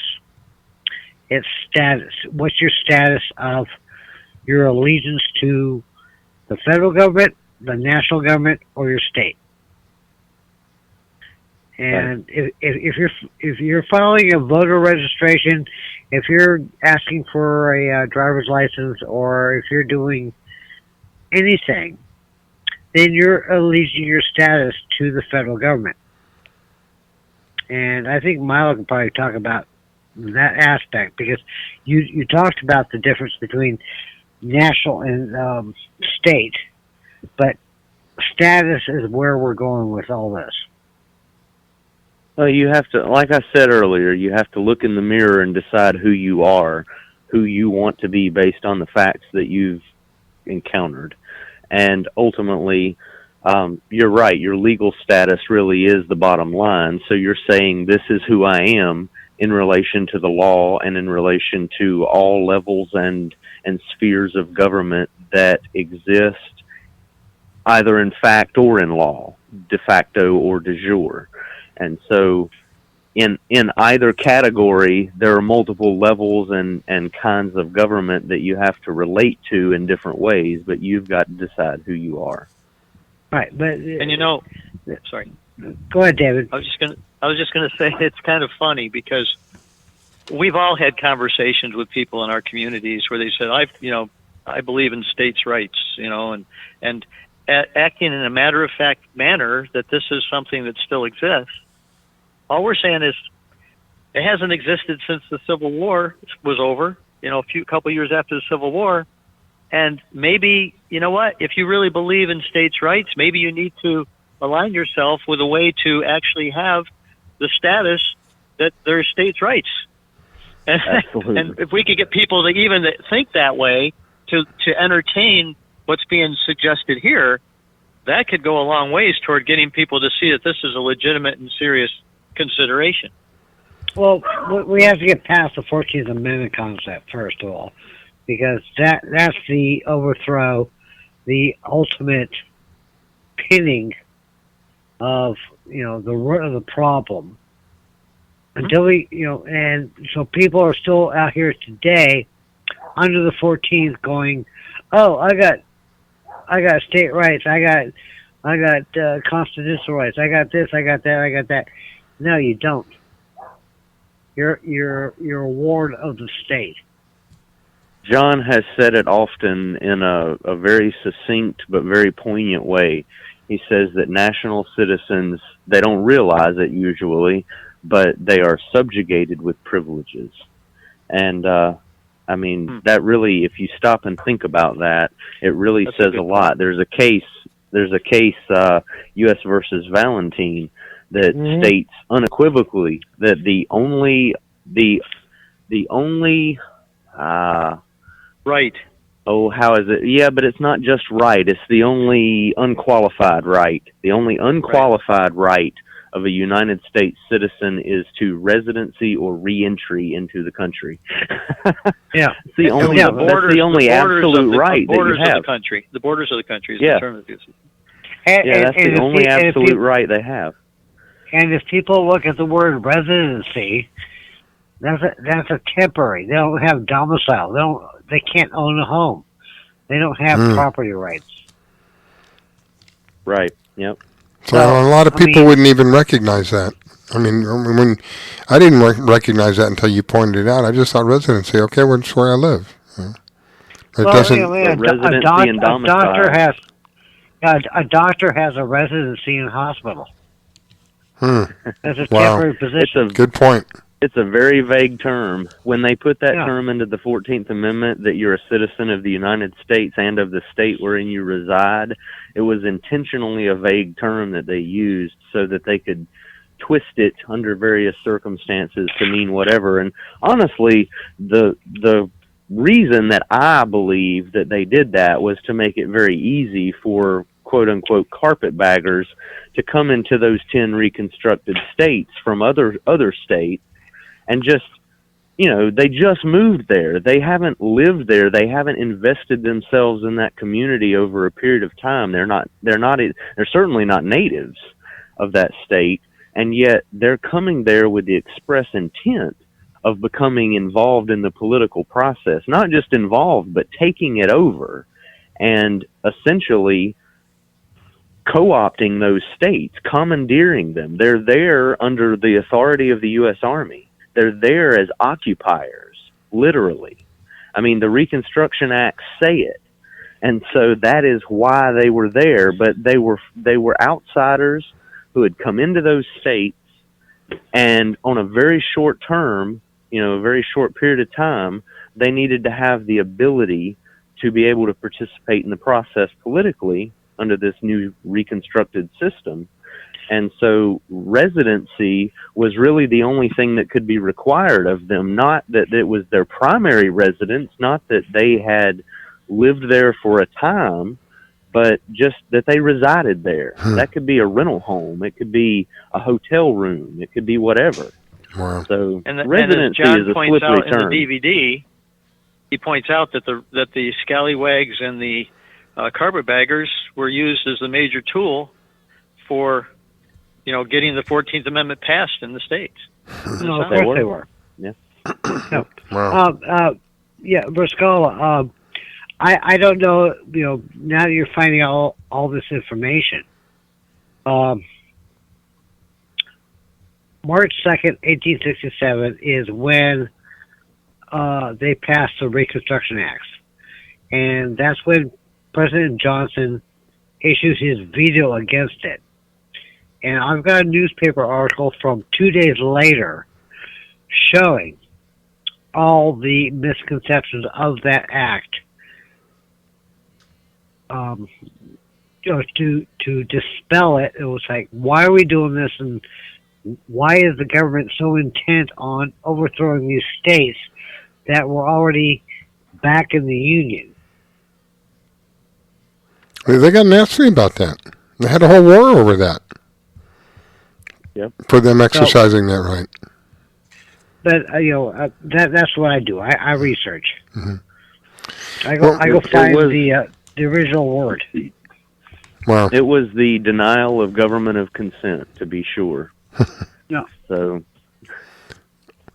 Well, we've gone over time, and I'm going to have to cut it short. Unfortunately, we could probably go on another 3 hours.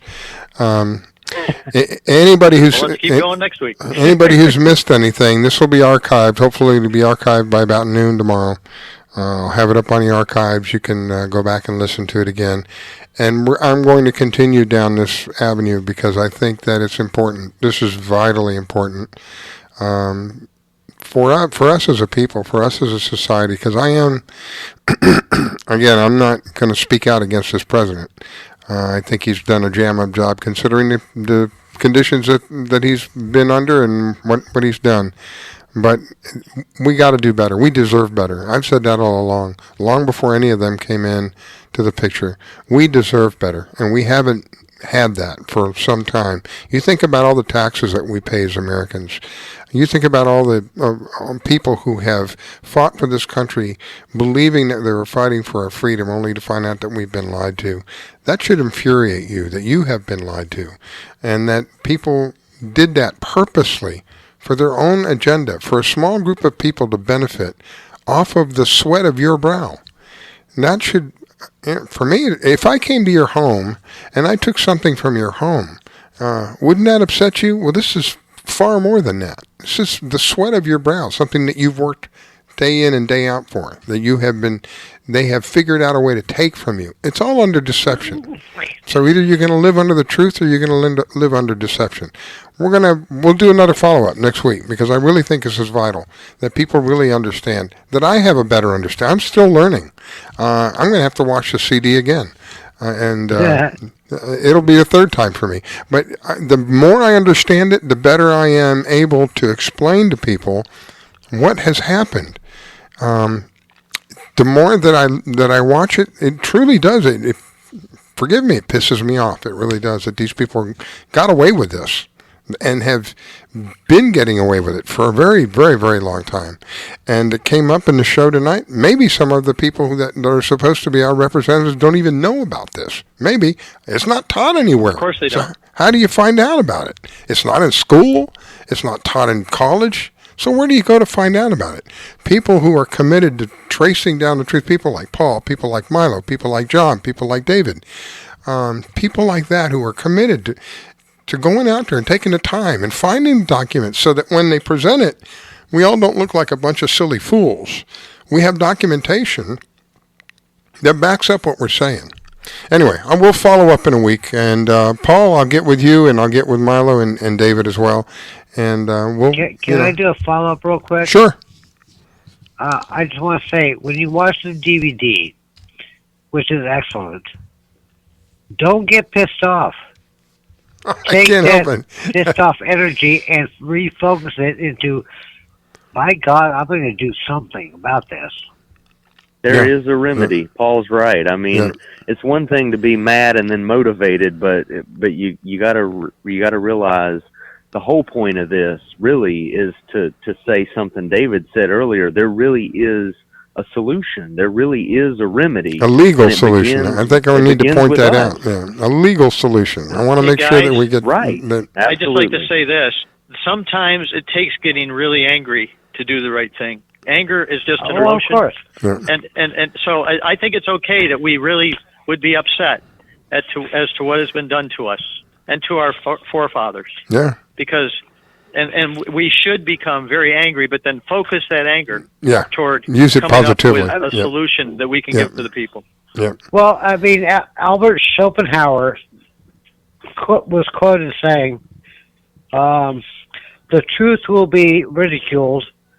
Secondly, violently opposed, and thirdly, become self-evident." Yep. Yep. All right. Well, with that, well, I would like to say one thing, Riscalla, and this is something I meant to say a while ago when Dawn was on the phone, and then I'll let you shut it down. All right. But I wanted to let her know, and anyone else who's listening, that if they're interested in getting in touch with us, if they're interested in becoming a part of the Facebook page where we try to teach and talk and sort of tutor other people in other states through this process, that they can have a conversation with us and we can add them to that page if they will send us a private message to the America's Remedy Facebook page. So America's Remedy is on Facebook. You can find it just by searching that name, and then send a PM to our page and we'll get in touch with you. And we'll add you to the State Citizens Reestablishing page so that they can begin to fill in the gaps and get an education here about this and learn the process. Great. And I appreciate you giving us a platform to get this information out to people. I really appreciate that. I appreciate every one of you taking the time. You know, when people take... Thank you, Milo, for doing that, because I didn't know which way we wanted to express our... pages, you know, if you want to go through America's Remedy, or we just wanted to give the direct link here. All right. Either way works. But either way will work. Riscalla, your show.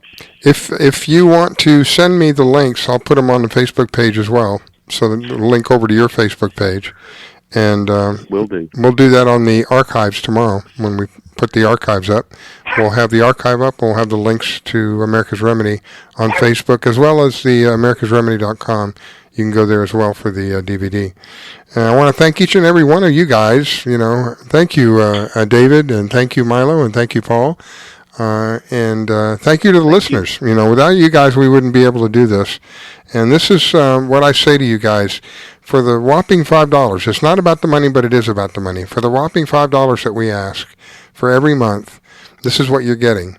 Where else are you going to be able to find this? This is probably, I may be off, but I would venture to say this is probably hundreds of hours of research that we've been talking about tonight that has incorporated this subject. Hundreds of hours of research. And some of it I wouldn't even know where to find. I wouldn't even know where to begin to find an article from 1800s. Where do you go to find something like that? For $5 a month, you guys are helping to make this happen. So I'm asking you, if you're not a subscriber, please subscribe. Go over to www.latenightinthemidlands.com, hit the subscribe, and become a subscriber and help us continue to do what we're doing.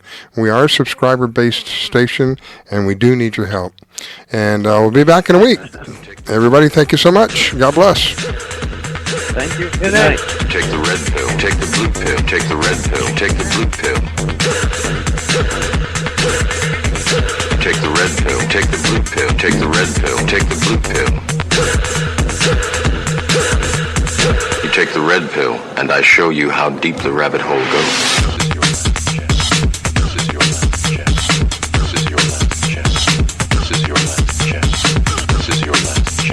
This is your last chance.